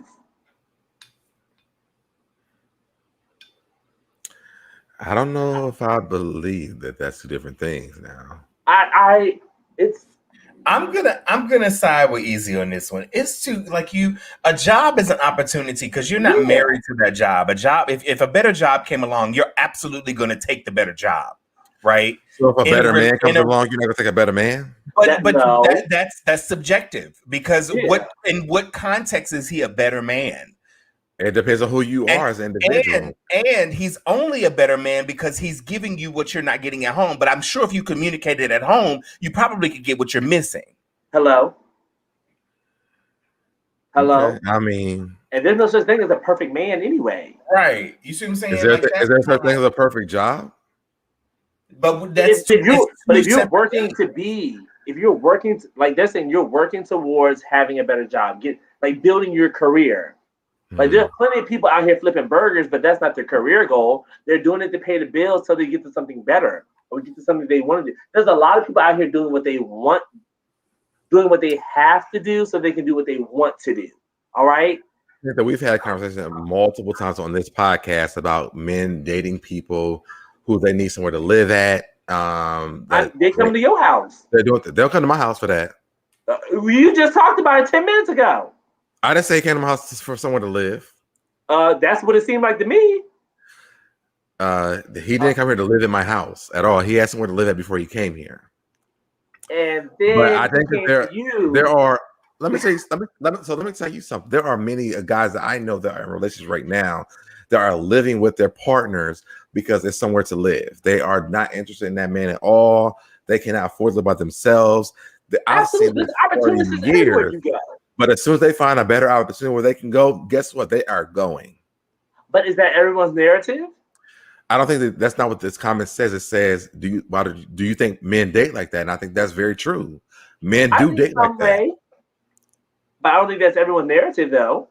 It doesn't say everyone. It just says, why do you think that someone else wouldn't do that? I think that there are guys who do that. I can give you a list of guys that I know right now who are in a relationship with people because they have somewhere to live and financially they can't do it by themselves. But you also realize that is problematic and it's toxic. I absolutely 100% know that's problematic. But I also agree with this question that's very true. People do this. But I don't think you should apply it to every single body because at the end of the day, there's always two ways to look at it, and sometimes a third way. I think you need to think about the question. The question is, what makes you think that someone's not doing this to you? Someone who's dating you, their intention to you it's not saying that everybody is doing this. It's saying there are guys out there who are dating you like a job. Like I'm dating you right now, but when I get a better opportunity, I'm out. At the end of the day, you're gonna have to trust. You're gonna have to trust that the person that you're dating, that you're seeing, that you're getting to know is there for you and not an opportunist. Also, you need to have your eyes wide open. You need to be looking, not necessarily like looking, but just don't play a fool. Like, and granted, we all done played it once or twice, but take care of yourself. Make sure that the things that are happening should be happening. Like, don't. I actually feel bad about the stuff I said earlier because I'm like, I hope people don't think they come to my house for this because I'm like, I don't mind, you trying to get your shit together, but don't come here until you find something better to do now. Like that's not for me because baby, I will fuck your shit up. But he ain't got no shit. He in your house. No, but when you find something better, bro, I will ruin your shit. I hate those kind of people though, because that's what makes dating really bad. You know what I'm saying? Because it's like you don't know what someone's intentions are. You don't know how to really date people because people can sit on the phone with you all the time and tell you everything that they think you want to hear. But then let's say Easy come along and he got money and now he went easy and I wasn't nothing. Like to me, I don't want that. And I can't stop that. Honestly, none of us can stop that. We don't know. But you can't. I'm sorry, not to. I apologize for cutting you off. Go ahead. But you can't stop that. But you also can identify when somebody is a user versus somebody that's really their intentions are really to date you and get to know you and be with you. Well, teach us the way, because honestly, I'm gonna tell you now. You can identify when people are opportunists. And you can identify when people are genuine to a degree. I'm not going to say 100% because nobody, can decipher that 100%. However, you can tell when somebody is an opportunist. But because I'm gonna tell you right now, like I am oblivious to this. Like, what's the signs of that? If he's not getting a job, if he's not leaving the house when you leave the house to find something, like you. Look, those are your stories. Those are your personal things. But at the same time, I couldn't see myself letting someone stay in my house that wasn't contributing. Mm-hmm. Even or didn't want to, or didn't even offer. You know what I mean? Like, there's no way I could leave you in my house and you should be up before me, ready to go. Because this is not your place of residence. And if you are struggling with something or you don't have a job, that means you should be. Soon as the sun is up, you should be out there hitting that pavement, or asking me, "Do you know somebody? Can you hook me up?" If you're not seeing that, if you're not seeing someone do for themselves, that's a problem. Have the intentions to want to do for themselves. Yeah, that's a problem. If they get too comfortable in the space that you've provided, or if they get too comfortable in what you're giving them or offering them or providing for them, then you have to then reevaluate what their purpose is. Are they taking you for granted? Are you being taken? And it's not just solely about them living with you. That's maybe a step too far. I mean, that's a push. But if you're dating and they're just, they don't even offer. It's not even about if they don't have the means to do it, that's a different situation. But if they don't even offer to be like, hey, I know I can't afford to take you out to places like you can take me, but the very least I could do is maybe cook at my place one night, or let me do something for you to show you that I am invested. But if it is give more than if it's take more than you can give, then that is a red flag. You know what I mean? You just have to be able to discern that when people are opportunists, you have to look at what you're offering them. And if the opportunity presents itself for them to take you up on what you're offering them and they're going to do it, then you have to consider why they're doing it. You see what I'm saying? Like, I'm not saying be Detective Gadget in your situation and while you're dating, but just be you're aware of energy, you're aware of signs, you're aware of red flags, you're aware of all of those things. And when somebody comes to you because they see that you got shit going for yourself, they see that you are an entrepreneur, they see that you have all, they look at your social media, they know what you're up to, they know what you're doing, they're liking all of your pictures, but then they be in your inbox sparingly and then be like, well, I've been liking you for the longest time. Yeah, they've been liking you because they've been watching you and they've been seeing the shit that you post and seeing the shit that you're doing, and that is attracted to them. They're attracted to that. They're not attracted to you. Right. You gotta come with your own hustle. But I don't think I've ever been in a situation like that. So I mean, maybe I don't know. That's why probably I don't understand that. I've never been in that. No, I haven't. Anyone I've dated, I'm gonna tell you why that's not true. Because I'm gonna tell you why that's not true. Dwayne. Because I know who you're talking about, but he already had a job. He was still in the wait. Just because you have a job doesn't mean you can't be an opportunist. Can I have a second? Can I have a second? Not only that, but they did contribute to my house. The only thing was the only thing still an opportunist though. Boo. My only thing, I don't think that was true. Honestly, for me, it's like, to me, don't come here and be shit. Like, I'm taking care of you. I'm financially, you're draining me, and I'm working for myself. Like, that person was still contributing to my household, and so. Honestly, I knew for a fact he didn't have to live with me because I knew his friends. Because his friends were my friends. So I knew that. So to me personally, I don't feel like I've been through that. I knew that person's friends, and I vetted those things out before I even let him move in my house. So I don't think that's true at all. I think that the situation was just effed up. Just because they've contributed to some form of fashion, whether it was financial, whether it was emotional, whether it was energy, whatever it was, just because they've contributed does not still make them exempt them from being an opportunist, right? Yes, okay.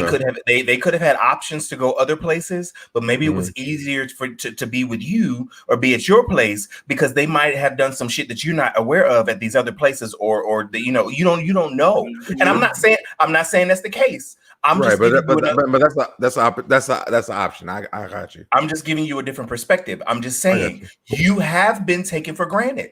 You have been, forwarded by an opportunist, and you just have to be able to know when you've had that experience. Now, I'm not saying somebody who has not had an experience with an opportunist. I don't expect you to know how to deal or how to handle. However, when you've had enough people that have approached you and have been opportunists towards you, you identify that shit 10 feet away.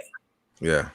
And I know when somebody's being an opportunist, and the fact, what I stand by my point, because even when I see them today, and we're just particular person that we're talking about, and you and I who know who that is, when I see them today, they still doing the same shit. Yeah. You see what I'm saying? They're not, there's no growth. They're still doing the same thing. They're just with a different group of people. Yeah.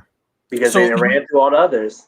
Exactly. You see what I'm saying? At any time that you run into somebody that has bridges burned with everybody that you come across that know then it's them. It's not the people that you've come across. You see what I'm saying? So I'm just saying, in general, as far as the question is concerned, kind of getting back on topic because we got off topic a little bit. Do you think people, treat their jobs like they treat the intentions of their relationships, and they're just going to go to the next one? I can't say that's for everybody. Is that some people in the community? Absolutely. I'm sure that there is a sect of people that actually do the same exact thing. However, I can't say that it's everybody, and I can't put everybody in the same bag when it comes to that. I think jobs and relationships are two different things. I'm not looking for a come up because I have the come up as it pertains to my relationship. Am I looking for my come up in my job? Absolutely. Anytime that there is a come up where I'm either going to get more money, more experience, more exposure, whatever the case is, I'm absolutely going to take it. But am I the type of person to do the same thing in relationships? I'm just waiting it out. I'm just buying it out because I'm comfortable in space, and until somebody better comes along? No, absolutely not. That I can't even fathom that. I can't subscribe to that either. I mean, for me personally, and I mean, again, like I said, to me, I do, like you said, I think that they're different situations for everybody, but I would never do this anymore. I don't think that's even in me. Like I hustle like even when COVID happened, I've worked my own business the entire time. I've never asked nobody for shit. I literally had to work for myself, and I pay every single bill that I've had on time. I've never had no struggles. I had food. I had bills. I even got to do fun shit I want to do by myself. So for me, that's not my personal thing. So maybe for me, it's kind of hard for me to see that from everybody else or someone else. But, and again, like you said, maybe you feel like someone I dated. To me, I just don't see it. I mean, I just would hate to actually, like, for me to actually see that would give me more anxiety. All you have to do is turn on Facebook. I don't want to see what I'm not talking about what everybody else is doing, though. I'm talking about. No, I'm just saying, like, if you haven't seen it, that's crazy, because, like, literally, I can name a few right off the top of my head of just this year where we've seen relationships blow up, and we see for what it was. Like, no, I've seen it with other people. I'm just saying in my own personal life. For me, I would not classify anybody who's been around me like that. And I hear what you're saying, Dwayne. I don't feel like that, you know. And you know what? Yeah. It's your relationship, and if you don't feel like you've experienced it, I totally understand that. But then if you come across it again, right, with somebody else, then you know what it looks like. My eyes will be open more often because now I see it. So yeah, I understand that, and that's what friends do, and I understand that. I got you. I just I honestly I really appreciate that, but yeah, I appreciate that. Honestly, I do. Because before this, I never saw it like that. And you would have never thought about it. Yeah, I would not. Let's go to some of the questions. Maybe you don't feel like the current relationship is worth salvaging. If you are in the person to move on to the next person, I'm assuming that A is mentioning, which it's subjective. But a job and a career are not the same thing. Absolutely. Well, that's true. That's very true. Absolutely. People are working towards a career. You got many jobs. Absolutely. And people have many men.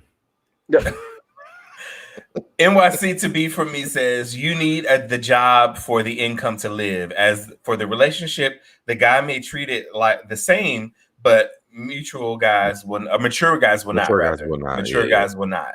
That's true. Mm-hmm. And it also depends. I think we're missing a point here too. It also depends on what. If I am the guy who is excelling in my job or trying to find a come up in my job, I also have to be, my maturity level in my relationship could be something totally different. Yeah. I'm going to view relationships something totally different as opposed to somebody young that may not feel like they want and or need. It depends on where you are in the space of your relationship. It depends on the dynamic. Maybe the relationship is toxic. These are very good points, guys. You can build a career, but not a man. Michelle told us that.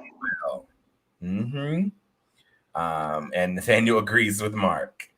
Okay. So Brandon says some people that date for survival. Some people are definitively relationship oriented. They date based on what someone can do for them. What did I say? He says some people are definitely relationship opportunists. They date based on what someone can do for them, and when they get what they want, they find the next bridge. Yeah, that's very true. Absolutely. The crown is kicking in. So if I mix your words up, that's fine. That's fine. I got you, brother. A lot of ones are social climbers. Blame it on the crown. Guys absolutely do that. People do that. They do. Yeah, that's very true. And I guess that's what I'm saying. It's like, sometimes it's like maybe the person who's isn't doing it doesn't get it. And that's what I'm saying. Like for you, what you're saying to me, like maybe I just didn't get that, Yeah. And I think I knew the insides of that, you know what I'm saying? So, that's what it was. I don't know. It's making me think now. It's like, did that happen to me? I don't know. But I still don't think that. I don't know. That's fine. It's fine. You don't think it. We're not judging you for not thinking it. Again, I have experience that you don't have. Yeah. So I can see things that you don't see. Yeah. And and that's okay. That's all right. And that's why we're friends. Because then that's also the importance of friends, to be able to be like, bitch, you didn't see it. Listen, okay, I can't make you see it, but hey, this is what it is. This is what it is. And guess what? We're not gonna have sex after this either. Right. We're not having sex after. We don't. From the question earlier. Oh, okay. I'm like, wait, what? Where did this go? They were like, let's have sex and talk about it later. No, that's not the type of friends that we are. Friend. Mark Chen says my ex was like that and a colorist. That's a different subject. I have so many issues with the word colorist, but I don't think this is the top podcast for that, so we're not gonna do it. We'll save it. Brandon said they were contributing to your household, but that was what he needed to nurture. He nurtured what he needed. Now, that is a good point. That's That's good.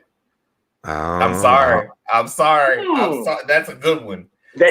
Of course he was going to contribute because he nurtured what he needed at the time. Okay, so what I'm saying, what I'm giving you guys something. I'm not giving you guys everything, but I'm saying to you, like in my mind, I know what the fuck I'm talking about. Oh. He did not just do these things that I'm saying. I'm giving you like walk across the bridge with me because I'm saying this is not all he did. I'm not because I'm being very serious. Like this is not what all he did. He did a lot of things, and when he did leave here, it wasn't like a really bad. It was bad because I got more mad probably than I should have because I was just pissed off because there are things that trigger me that I don't like. And everybody from this podcast and people who listen to the podcast can know I do have some very bad ways that I have. Right. So for me, when you do things that trigger me, I'm going to overdo it so you understand the fact that you're not going to fuck me over. And I did some really bad things. Granted, he did something that I didn't really like at all. But we had just started talking. And to me, I wish I wouldn't have got invested as fast as I did to the point where he moved into my house. Because if he did not, it would not have been that important to me. Because we weren't talking that long. It was like 2 weeks. And we should have never. The fault was for me because he should have never moved to the house with me. That's what I'm saying. That's what I'm saying. Easy. That was my fault. Before I acknowledge your hand raise, don't go down this rabbit hole. But go ahead. Go ahead. Yeah. Did you put your hand down? Yeah. And let me mute so I don't say anything. This is a simple yes or no question that you can answer. Do you think, with your past experiences and how fast you moved into certain relationships and situationships, do you think now maybe you would take a little bit longer in the getting to know you phase when it comes down to men? Or do you think you should?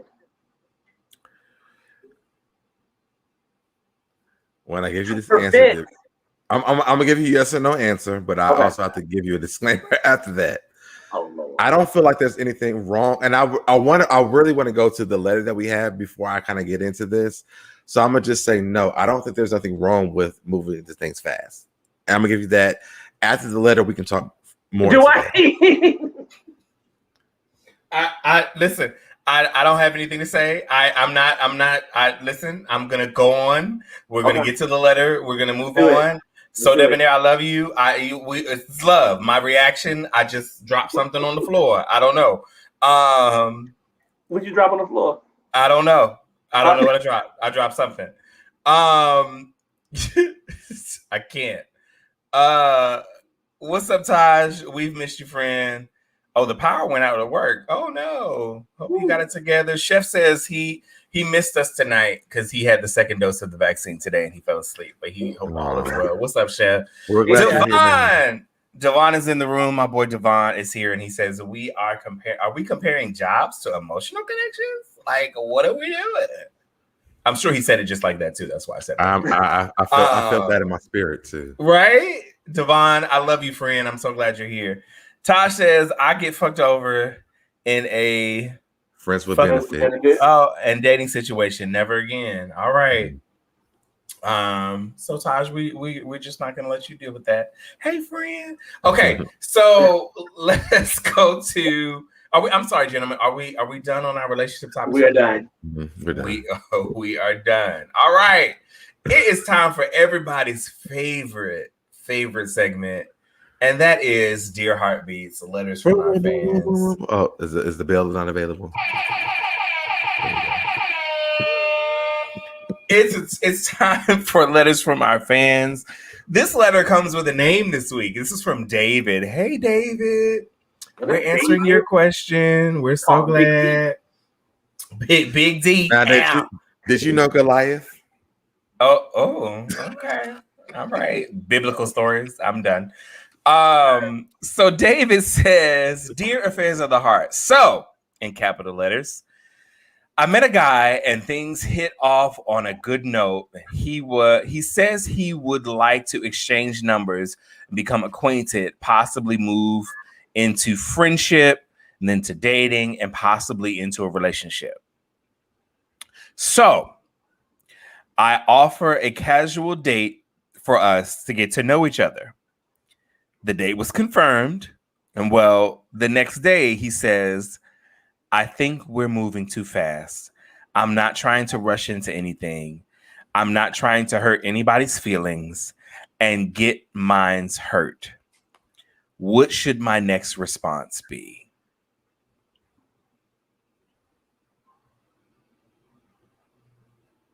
I got it. We know you got it. Go ahead, Easy. Okay. That should be his response. I got the second one. All right. That's all the attention that you need to give him. Baby. That's it. Do not make this a problem for yourself. Do not make this long and drawn out. Listen, okay. Wait, it's not even right. It's not even that. The date was confirmed. And well, the next day he says, I think we're moving too fast. I'm not trying to rush into anything. I'm not trying to hurt anybody's feelings, which means that old thing came back. He's already in a situation. That old thing came back. That's why it's easy. Like Aaron said, all right. Like I said, okay. That's it. I mean, I don't understand what else needs to be said because one is new. It's new. The old thing came back. That's it. It's good. Baby, the old thing didn't go anywhere to begin with. The old thing had already been there. Him and the boo was already together. He met you. He was trying to get your number. He was really trying to get in your drawers. Let's be clear. He was trying to get in your panties, girl, Miss David, and you wanted to go on a date, honey. He didn't want to go on a date. He just wasn't giving what it's supposed to give. It wasn't giving what it was supposed to give. So because you wanted to do the dating thing and you wanted a real relationship, and he didn't get in the panties, as AJ says from school days.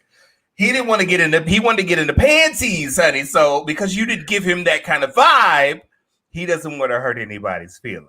This is easy. Very simple. Okay, all right, move on. But I think the good thing is he told him in the beginning. And be grateful, because the rejection is the protection, okay? But he told him in the very beginning. So to me, I mean, I would be grateful for that because he didn't waste my time. Yeah.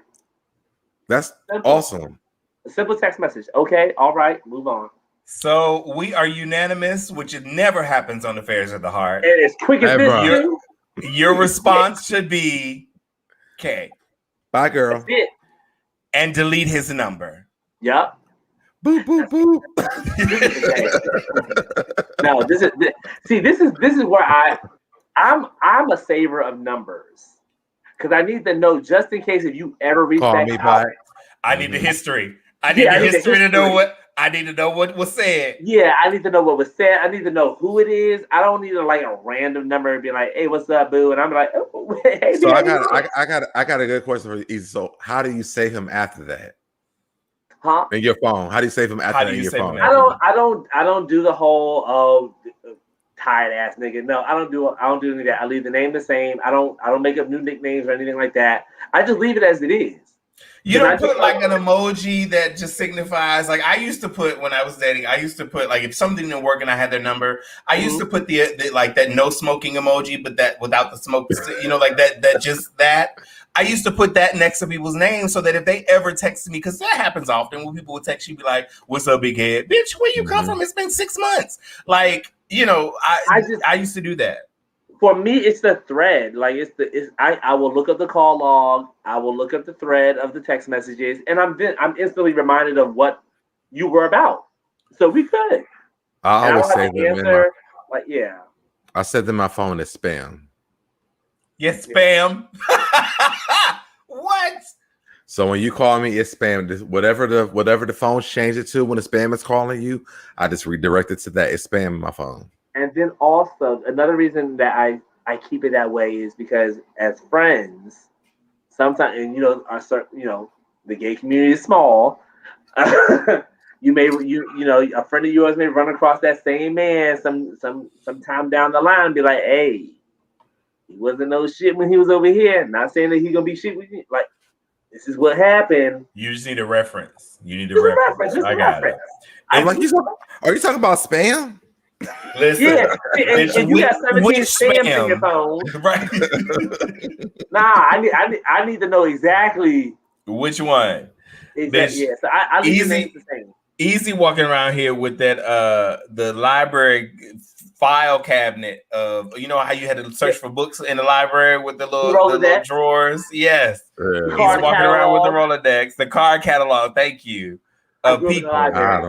I don't care what man it is. It's spam in my phone, and that's what's going to show up in my phone. If you text me, if you call me, it's spam. It's spam. Oh, yeah. All right, it's a whole government in there. Let's go to some of the comments. So, what would your response be to said letter? So Devon says the date didn't work, and he didn't want to tell you, dear. It just didn't work. Or the response should be just K. Tell him enjoy your life. Goodbye. That's all. Just K. Sorry, I am the aunties are here. The Minority Report is here.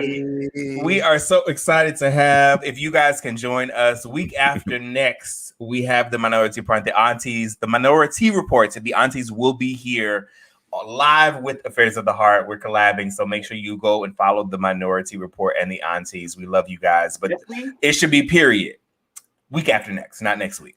But they forgot poo. They forgot poo. Period poo. Period poo. The 29th? Yes, the 29th. Okay, because okay, cool. Yes. That's right. I'm so excited for the aunties to be. You guys have to tune into that show. We absolutely. It's gonna be a good time with the aunties. Yeah, they have a surprise for y'all that day too. Oh, Easy has a surprise for us. I'm quite excited. And so the aunties wear wigs. So we should probably get some wigs to wear with the aunties. I think we should get some wigs. So why I thought about that. I didn't think about that. I'm sorry, really quick before we'll get back on topic. You guys you got to come up with your auntie names. I have an auntie name because I've been on their show. So you come up with your own auntie name, and you will be auntie whoever you decide or whoever you choose, and you have to have a backstory. I, for all intents and purposes, am Auntie Queenie. So, we know where that comes from. I mean, we know where that comes from. But yes, so make sure you join us on the 29th for the mashup of Affairs of the Heart and the Minority Report. All right. Taj says move on, and then when the guy is in deceive, I think she did say indecisive. Yeah. Oh, okay. Gotcha. That means what? W. Yeah, okay, sure. Mm-hmm. Him and the boo made up. That's the reason why it didn't work out. Yeah. The old thing was at home cooking dinner. Says the Minority Report. what was they cooking now? What was they cooking? Devon says, I do not save numbers. I will just refer to the thread. So which tells me my number's not saved in Devon's phone. Got it. Who is this? Who this? Let me find that thread that I was talking to with Dwayne. Brandon says, come on, Easy. The rejection is the protection. Hey. Praise break. That's from the book of Janet Jackson, chapter 5, verse 5 and 6. I learned that in Vacation Bible School. Yes, Brandon. Take it for what it is. Listen, Taj says, when the guy act like he didn't know what he want when he means move on, that means he don't want a relationship. Fuckboy syndrome going around. Mm-hmm. Yeah, possibly. We love the Minority Report. I just want to put that out there. Chef says, sounds like he's only wanting a side or just casual sex. That's what I said. I think that because you didn't offer him the panties, he didn't want to date and move into a situation. Man enough to ask for him.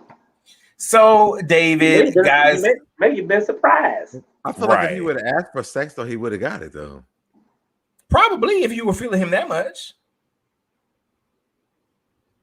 So, last thoughts for David and his letter to the Affairs of the Heart, gentlemen. Look, I already gave mine. Send that man on his way. Yeah, I mean, so debonair.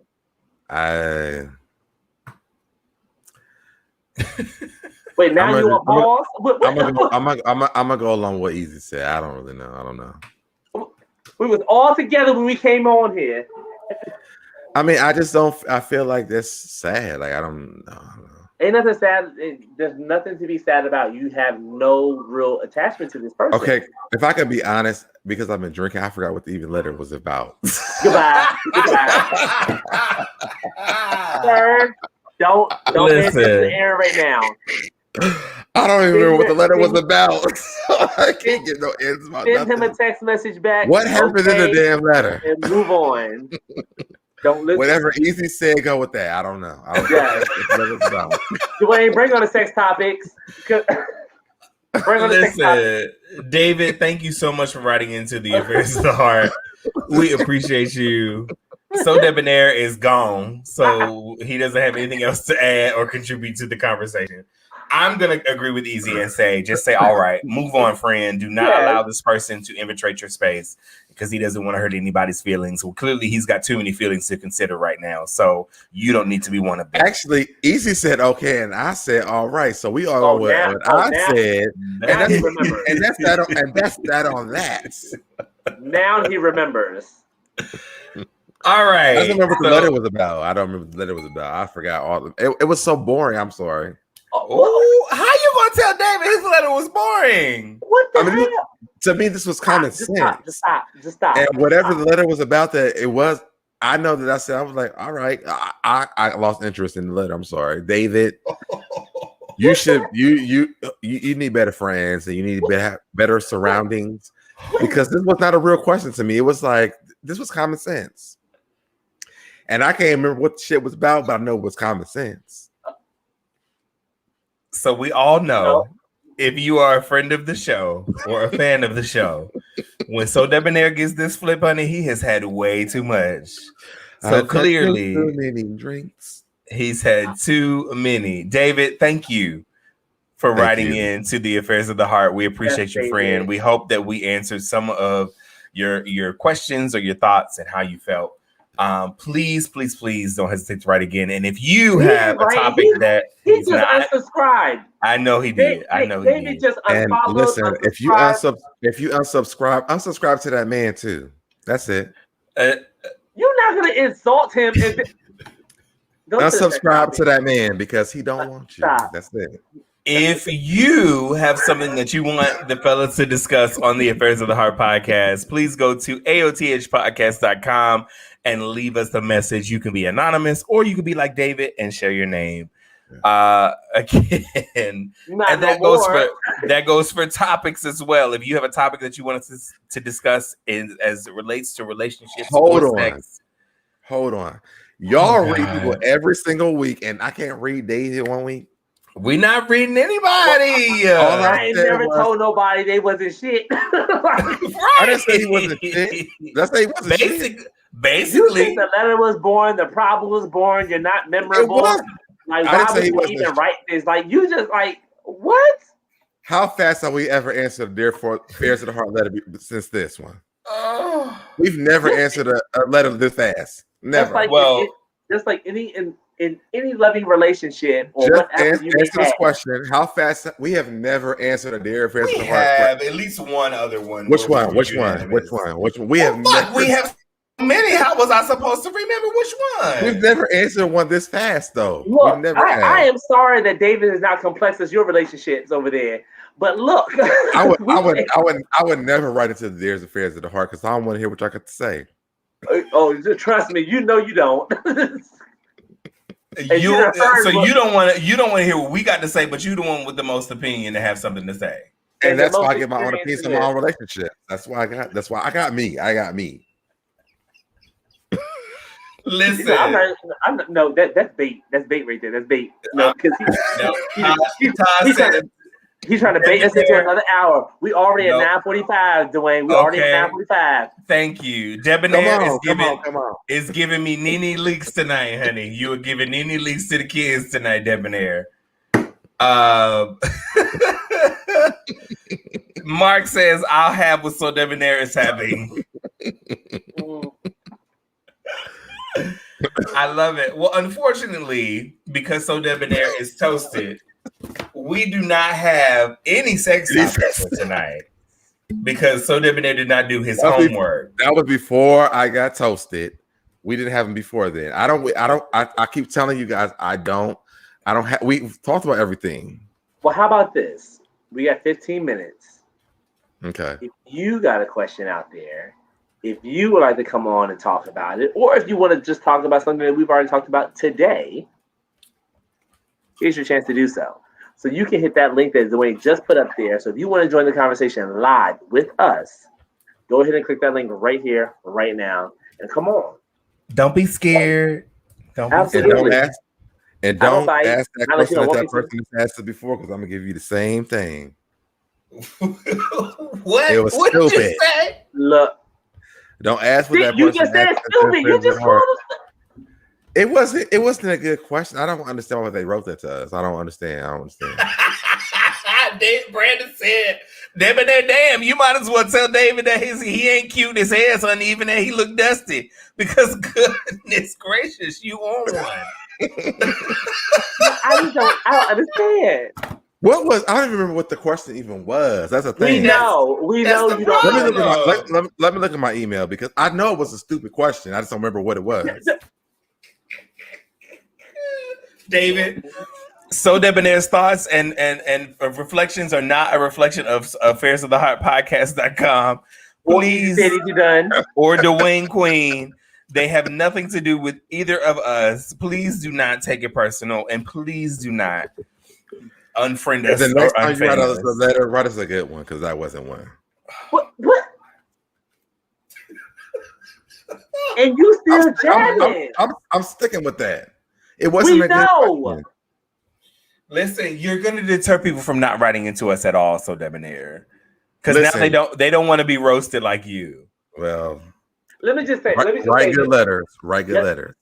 Yep. Wait a minute. The Minority Report says it was so stupid. I don't forgot what it was.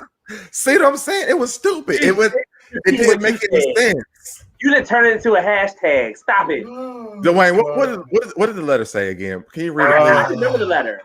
What did it say? I don't even need Dwayne to read it. What did it say? What did it say? Met a guy. Fresh. All right. It is new. So basically, he met a guy. He was like, he thinks it potentially could be friendship and then dating, and then it could possibly turn into a relationship. So he offered a casual date for him for them to go on together. The date was confirmed.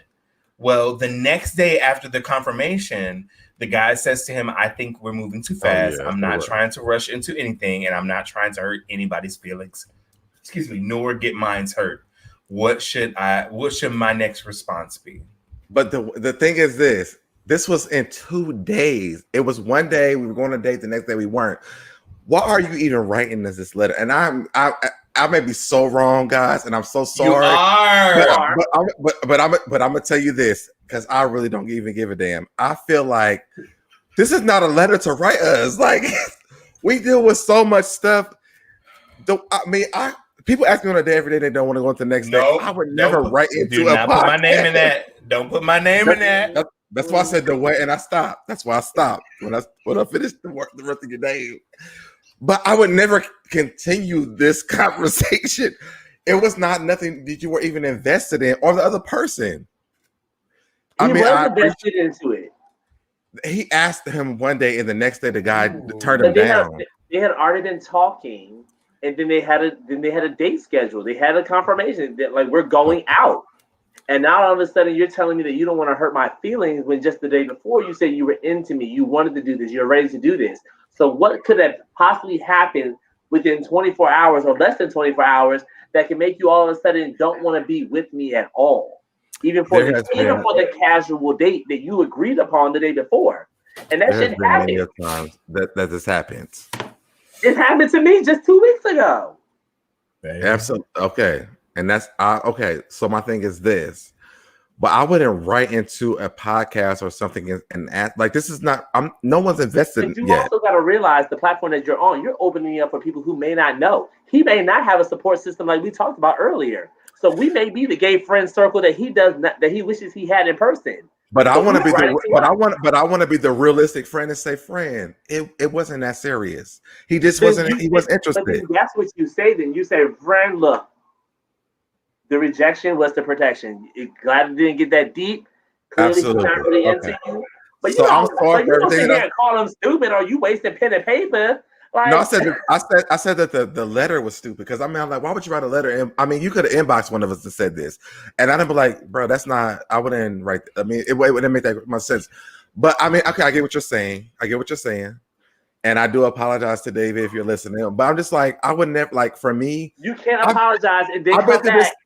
I've been through so many. What you apologize for? But listen, I've been through this so many times. To me, that's why I feel like it's stupid. I would never. I've been through this so many times, and I'm telling my personal story. It's stupid to me because I would never do it. Because for me, it would be stupid for me to do this. For me, Aaron. For me in my house, like I always say, for me in my house, it's stupid because I would never write. I'm like, the nigga just didn't like me. But you know, I get maybe this is like your first person that you want to try to date, so maybe it wasn't stupid. Maybe you just didn't understand. I apologize. That's right. I do apologize. That could have been a scenario. That wasn't a part of the letter, so I didn't get that part. But I was really kind of confused. Like, well, why are we even talking about that? I didn't know. So on So Debonair's show, when you write in, just know he might say that it's stupid. But on the affairs of the heart, we consider your heart. Let's move on. We do have a sexual topic that someone has posed in a group that I'm going to put up now. How do you feel when guys change their sexual position in a relationship? I'm sorry. In whose relationship? That's not in my house.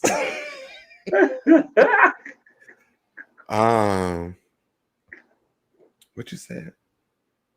I gotta go.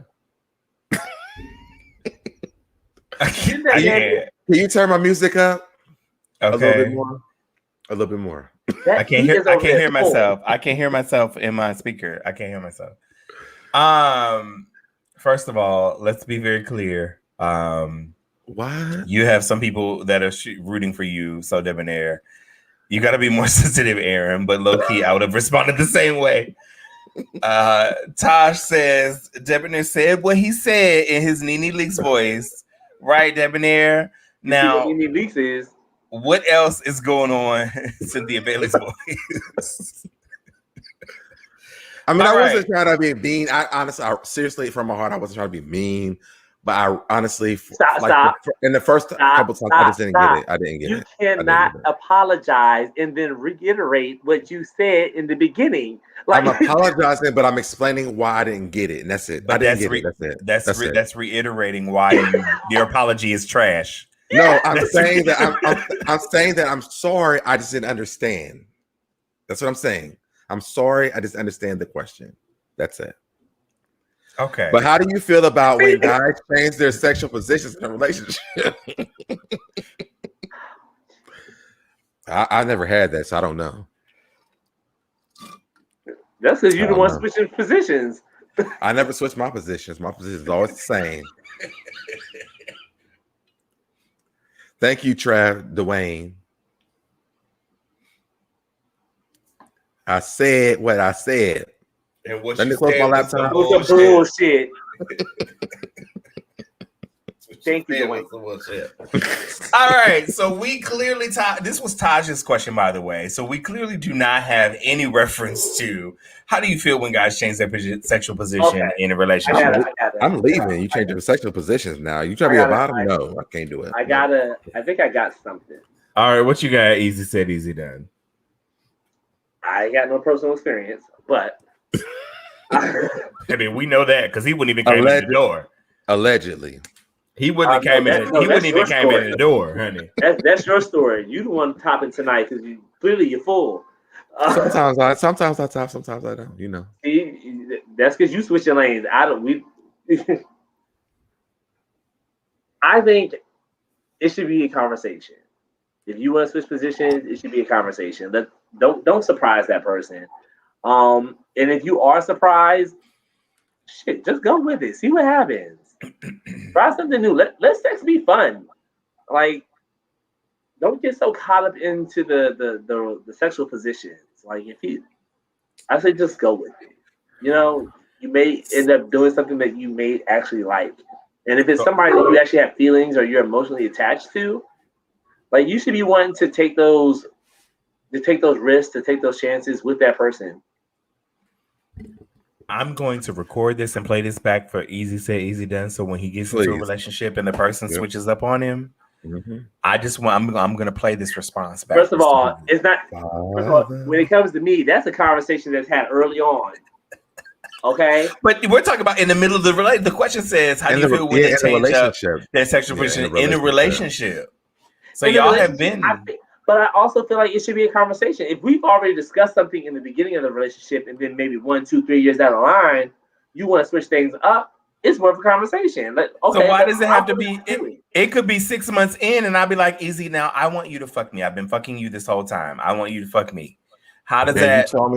You told me that you were a strict bottom, and now you want some dick. Like, I don't think that conversation goes that easy. I think it does. I feel like if the person itself is someone that I value and someone that I see myself going down the line, I can't ask them to not like how I look not satisfying my man. So you would top him? Hold on. I'm just saying, like, how does it look for me to be in a relationship and not make sure that my man is satisfied? Is it going to be something that I want to get on the first try? No. I'm not even putting myself in that position right there. But you will have to work with me, just like you had to teach me some things because I don't know. But if so it's somebody I'm in a relationship with, I'm willing. Wait. Debonair, I have a question. Wait. I have a question. So, okay, let's take it a step further. You try it. First go round, it was a little uncomfortable. Second go round, he's like, I really want to try it again. You're like, okay, cool, we can try it again. And you find out you like it. And you find out that you're questioning all of your sexual preferences. Then what? I'm gonna wear that hole out each night. Oh, God, I can't. I honestly feel like, now granted, this opinion that I'm giving right now is completely different from what I had some years ago. Easy, but watch self. I just feel like if I'm in a relationship, I should be willing to please my man. Absolutely. But I mean, to me, I just feel like, walking into a relationship, I mean, I guess because I'm 37, I'll be 38 this year. I'm about to walk into my 40s in the next 2 years. At this point, I know what I want sexually. Like, I mean, I probably have done all this stuff at this point. And so maybe in my younger years, this is okay. But like, listen, we've already had this conversation. I don't really want to be a top like that. Christmas, your birthday, whatever holiday you choose to do this, I'm fine with that. But like, all this topping is not gonna work for me. Like, I don't want to like have flip-flop sex like that. Honestly, that wears me the fuck out. You don't have a time limit. Let's be clear. Willing to lose out on a good relationship? Like, if everything else is panning out correctly the way you want it to be, but is it good if I'm not really let it go? Is it good if I'm not really sexually satisfied? Like, if I'm doing something I really don't enjoy? Well, maybe he don't like you throwing it back. Like, what? Well, I mean, we talking about this question because these questions that we talking about, I've never had the situation because I ain't never had a problem with me throwing it back, throwing it down, none of this. But I'm just saying, I don't know if I want to be in a relationship where like I have to be a 50-50 top and bottom. Like, I don't know if I can do that. But like I said, that all goes into the conversation that's being had. Like, maybe he might not want it all the time. Maybe it's something that he just wants to try, and maybe you satisfy him here and there. But having the conversation and having that open lines of communication is going to be necessary, because if you do not, he's going to, I promise you, what's going to probably happen, he's going to go out and find someone else who can do that. I'll be like, listen, You're I'm not, gonna get on. 'cause you're not I gonna, will. you're I not the will same get. person you I will were get 5, on 6 years Jack and ago. find. I will get on Jack and find him somebody to do it with. Oh, Just come no, back no, home. no. Just come back home. Yes. Go ahead, Dwayne. What you got? So let me be clear. Fully versed life is a wonderful life. I just want to throw that out there. Because I am a convertible top, but in situations that I've had where fully versed life is a very good life. Easy's gone. That's totally understandable. It's okay. I totally understand. But it is a very good life. So don't shit on the people that like it both ways and like equally both ways. I just want to put that disclaimer out there. Secondarily. Oh, okay. Go ahead. I'm sorry. Secondarily, you know, Easy's inbox is going to start getting flooded because he's hinting that he would possibly top at some point in life. He's never said that before either, so that's right. amazing. NYC to be for me says, I really, really wish that 80% of the gay men were versed, so more of us stood a better chance of finding a partner.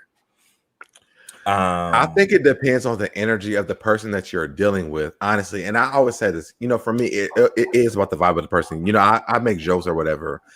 But for me, if I'm dating someone who I can vibe with, who is like okay with me topping and bottoming, I'm okay with that. But like, I can't meet a man that I just want to just be my top and then like 50%. He wants 50 for. I don't know if I could do it. I don't know. So Brandon raises a great question, but aren't we humans who evolve? We change our styles of clothing every 2 years, 2 to 3 years. Shit, we change our careers even. Our taste in food changes. It's expecting someone to stay in a particular orientation forever stifling. Do we really love them if we aren't leaving them room to sexually evolve in the relationship? Thank you. Those are very valid questions. Absolutely. Evolve, boo. That's all I'm saying. But you saying evolve somewhere else, so debonair? Is that what you saying? I mean, you know, you have to give me the energy to want to do those things though. But and I think that's I'm not saying that they did or they didn't. I'm just saying if you're going to evolve, let's evolve together and let's experiment together. Because to me, if we come into before I stop, if we come into a relationship and you're somebody, oh, I'm all topping, this is it. All I'm doing is topping. Don't touch my ass. And then 5 years, 10 years down the line, now you want me to eat your ass, and now you want me to, you know, rub my dick on your butt. Why does it have to be so long? I'm just because to me, honestly, Dwayne, and this is why I always tell people like it's a vibe for me. One, because I've been in a long-term relationship, things change. I understand that, and you know, as much as I joke around about me, I do like bottom and whatever, but I am also a versatile person. It just depends on what energy you're giving me while we're having those intimate moments. So for me, it's like, don't come into the relationship like, oh, I'm all man, I'm top, I'm this, and this. And then when it comes down to it, like you really want to try different things. But then I'm kind of confused, like, well, wait a minute now. Okay, don't just break it down to me, like ease me into this, because now I'm kind of I want the energy of this versatile lifestyle. You know what I'm saying? Because it's like it takes away from the person that I met. And honestly, I do agree that people change, you know, throughout time. I agree with that. But don't just like, you know, spring it up on me like, oh, you know, we're gonna have sex. I done been in the bathroom fleeting for how long I'm fleeting, and now, but you've been fleeting and I didn't even know about it. And now you want me to fuck you? Like, I'm confused. I need structure in my life for me and my partner, period. I am a Virgo. I need that. I need that time to like process these things. That's all I'm saying. I don't mind being the versatile person, but don't spring it up on me like slowly give it to me.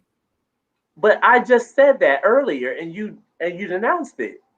No, I just asked you a question. That's all. I didn't. No, I really did say that. Like, if you have communication with your partner, yeah, you're communicating effectively and letting them know, like, I'm not the same person I was some years ago. And I mean, and you gave this time frame of 5 to 10 years.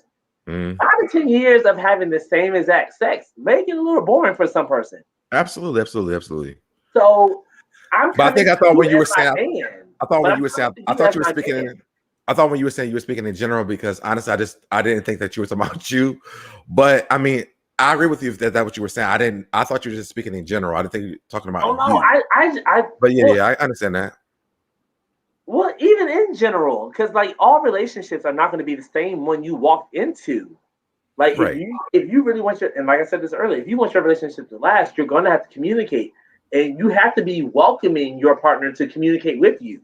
Right. So if you're shunning your partner, or you make the household a place where I don't feel comfortable to come to you about what's really going on in my life, and now you walking around and you don't really know how your partner feels because you made our space your space.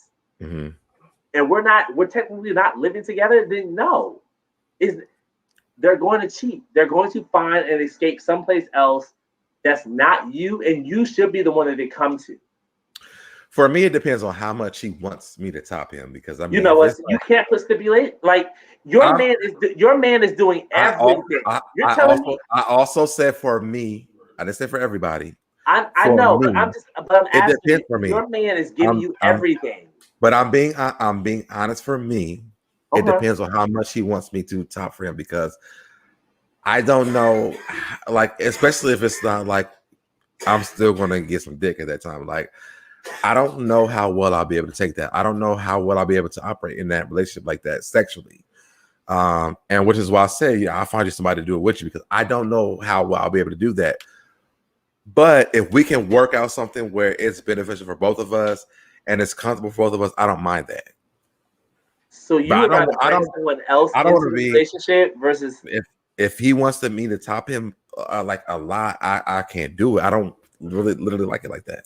Wow. Okay. I'm gonna leave it at that. All right. So let's go to some of the topics. Some of the comments rather. Joseph says, so what you gonna do when your nigga decides one day he wants a piece of pussy? We gonna support that? Nah, a line has to be drawn somewhere. Absolutely. Because I mean, that's a good thing. It's like, is he gonna keep just bringing shit up on me? Like, I think that's extreme. I think that's I don't think that's extreme, because first you're a full top, now you want to get some dick. No, now you bisexual. No, because this happens. No. But listen. I understand it happens, but listen, that's extreme. I've been in this relationship. This is what I'm saying to you. I've been in this relationship. But this has happened. You've seen this nigga eating pussy on the damn internet. This is what I'm saying. Wait, seriously, don't do that to me. Please don't do that to me. But you have, though. That's what I'm saying, though. I have, but I'm saying to you, this shit escalates all the time. I understand that. Do you draw the line where it's something that's not comfortable for you? But then you have to go back to the comment that was stated that people evolve. And you have to allow people to do that. And now I'm not saying that that the evolution is not for you. You have every right to say, hey, this evolution is not for me. I get it. You evolve. You want to do that. That's great. But you have to be able to communicate. You're trying to laugh so bad. I am trying not to scream. Don't you do that to me. Please don't do that to me. Okay, let me give some context. No, we don't need no context. No. Real quick. If you go back and listen to our podcasts, my absolute favorite podcast of ours is Why Is There Pussy on My Timeline? And the episode was all about the fact that Aaron's ex, he follows his ex on social media and happened to find a video that his ex posted of him eating pussy.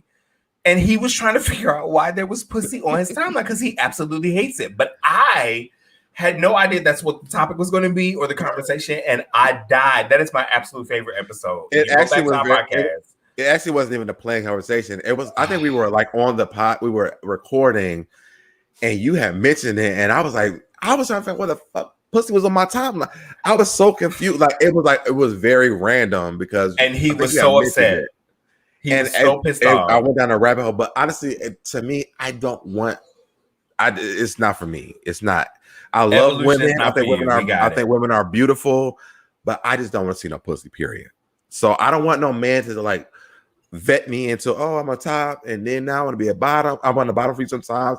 Now I want to be bisexual, and I want to bring a one. Like, I don't want to like progress into that. So, and I think that sometimes that I'm not saying every time that happens. I understand that's probably like a very small percent of people who do that. But I don't want to get wrapped up in that. I don't want to get in love with someone and then they try to introduce pussy into our relationship. So you also have to take into consideration, I mean, Debonair is making some very good points from his perspective. However, sexual evolution is a thing.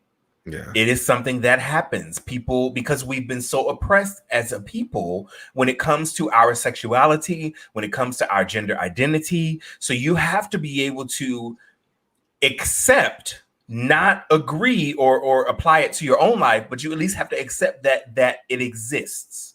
You have to accept the fact that sexual evolution, that gender identity, that all of these things exist, and they're only going to happen to grow because these people have always been here. They've always been present. Bisexual, transgender, they've always been present. Asexual, intersexual. You have to be able to accept it. You may not understand it. You may not even have the interaction with it because that's not your thing. But you at least have to identify that those people are present. They're present, they're here, and they finally have a space to be able to identify with something. We all can identify, and we can identify with that because we had to come into our own as well. So at least accept the fact that they're opportunities. Present. Yeah. So and I don't disagree with anybody who is okay with that. I'm just saying, for me personally, like, I don't want to keep elevating with things like that because to me, I feel like that's how my relationships got to where it was at. It was like, oh, we're being monogamous. Now we're doing this, and now we're doing this, and to the point, it was like I just couldn't take it anymore. You know what I'm saying? So I would never want to walk into another relationship where you a top and I'm a bottom. Like, if you want to be versatile, just set up a front. But then if you start being versatile to, well, I'm watching straight porn, I want the pussy, I'm going to start checking out. I don't want that for me. I don't. Yeah, let's go to some of the comments because people have great opinions about this. The Minority Report says sometimes dudes say they are tops because they are still dealing with toxic masculinity. Absolutely. Taj says, I think you should know that before you get into a relationship, they give them that gives them the excuse to cheat. Right, Debonair? It is decisive. You know what I'm trying to say. Deceiving. Thank you. Deceiving. It's the crown. Blame it on the crown. Listen, I can read. Let's be clear. So that's why you experiment first. That's why you experiment first in some cases. I think LaBelle makes a very good point. Again, communication is key. Now, I will challenge this to a degree because sometimes people, evolution happens when you don't even know how to give it a name. You don't even know how to explain it. You don't even know. You just know you have a feeling. So you also have to at least be receptive to the fact that maybe the person is not wanting to be, promiscuous. Maybe they just don't have a name for what they're feeling or they're experiencing. So just keep that in mind. Okay. Brandon says, I'm a Virgo too. It is best we go into a relationship knowing this nigga is a Virgo. He don't know no better. Thank you. You just have to be able to give that information. Thank you. And that's very true. Taj says sex is an important part of a romantic relationship. That's why people need to be honest. NYC2B for me says, Minority Report, I completely agree. I dated a guy for 3 years who claimed to be a top, and he wasn't trying to penetrate me with his fat ass and 10 inch. Well, that's a little bit more detailed to know. But hey, wait. One more time. I agree completely. I dated a guy for 3 years who claimed to be a top, and he wasn't trying to penetrate me. With his fat ass 10-inch dick. I was like, well, it's fat ass, but it's fat ass 10-inch dick. Okay, got you. So he wasn't really trying. He wasn't trying to top him. That's what he's saying. For 3 years? Listen, that's a letter that you need to be writing in. 10 inches of dick is that. Listen, 10 inches of dick laying next to me for 10 years. Boo, you got 3 fucking weeks. I'm out. Taj says, I deal with a guy like that, so debonair. Yes, that's what else are you willing to do? I can't compare with a woman. Yeah. And King Leo says he don't want to see pussy on my timeline. I agree. No, I don't either. Absolutely. So, gentlemen, is that on this topic? Is there anything else anybody wants to say? That is on everything. That is that on everything. All right. I think that was a great sex topic for the night. Wow. When I tell you I want to scream, I want to scream. So Debonair, do you want to? I do want to just say this. It's for me. It's just like because I have dated for so long and because I've been in a relationship for so long, sexually, I just know what I want. I don't down anyone who else likes anything else or wants to progress to something else. For me in a relationship, if you're trying to date me, it will never get to a point for me where a pussy's going to get involved. Period. I cannot do it. You're not interested. I don't want to be involved in that. You know, more power to anybody else who can do it. I don't look down at you or anything like that. It's just not for me. And that's it. Lastly, Brandon says, well, sexual behavior is different from sexual identity. Yes. If in a relationship you want to change your sexual behavior with me, okay, let's go. But if it becomes I'm no longer gay or queer or bi or I'm straight, then the conversation changes because the identity of your relationship changes. Yeah. That's very, very, very true. There you go. Yeah. And Taj, we love you too. All right. Gentlemen, I think that is that on that for tonight. We are at 2 hours and 16 minutes, and I think we have done a great job. So you want me to go ahead and take us out? Yes. I'll take us out. All right, guys. So if you guys are watching, if you're on YouTube, make sure you subscribe, like this video. Make sure you guys are commenting below. Even if you're in the chat, make sure you make your comments because those comments still make sense for us. It helps us gain followers. We gained 36 new 36 new subscribers this week. Shout out to us. Today. And so also turn those. We didn't lose one today. David is not. David is checked out. Listen, let me tell you something. If you write a letter into this Affairs of the Heart podcast, you cannot apologize and then make. Let me tell you something. If you write a letter into the Affairs of the Heart podcast, let you guys understand this. I'm always going to be honest. It may have sounded rude, but I did apologize because it didn't make sense to me. And I'm not gonna stop saying that. But if you guys want to subscribe to the channel, turn notifications, comment below. I was just responding to you. Also, if you guys are on Facebook, I'm not David. Are you done? Are you done with your apologies, Lord? If where was Lexus at tonight? If you guys are on Facebook,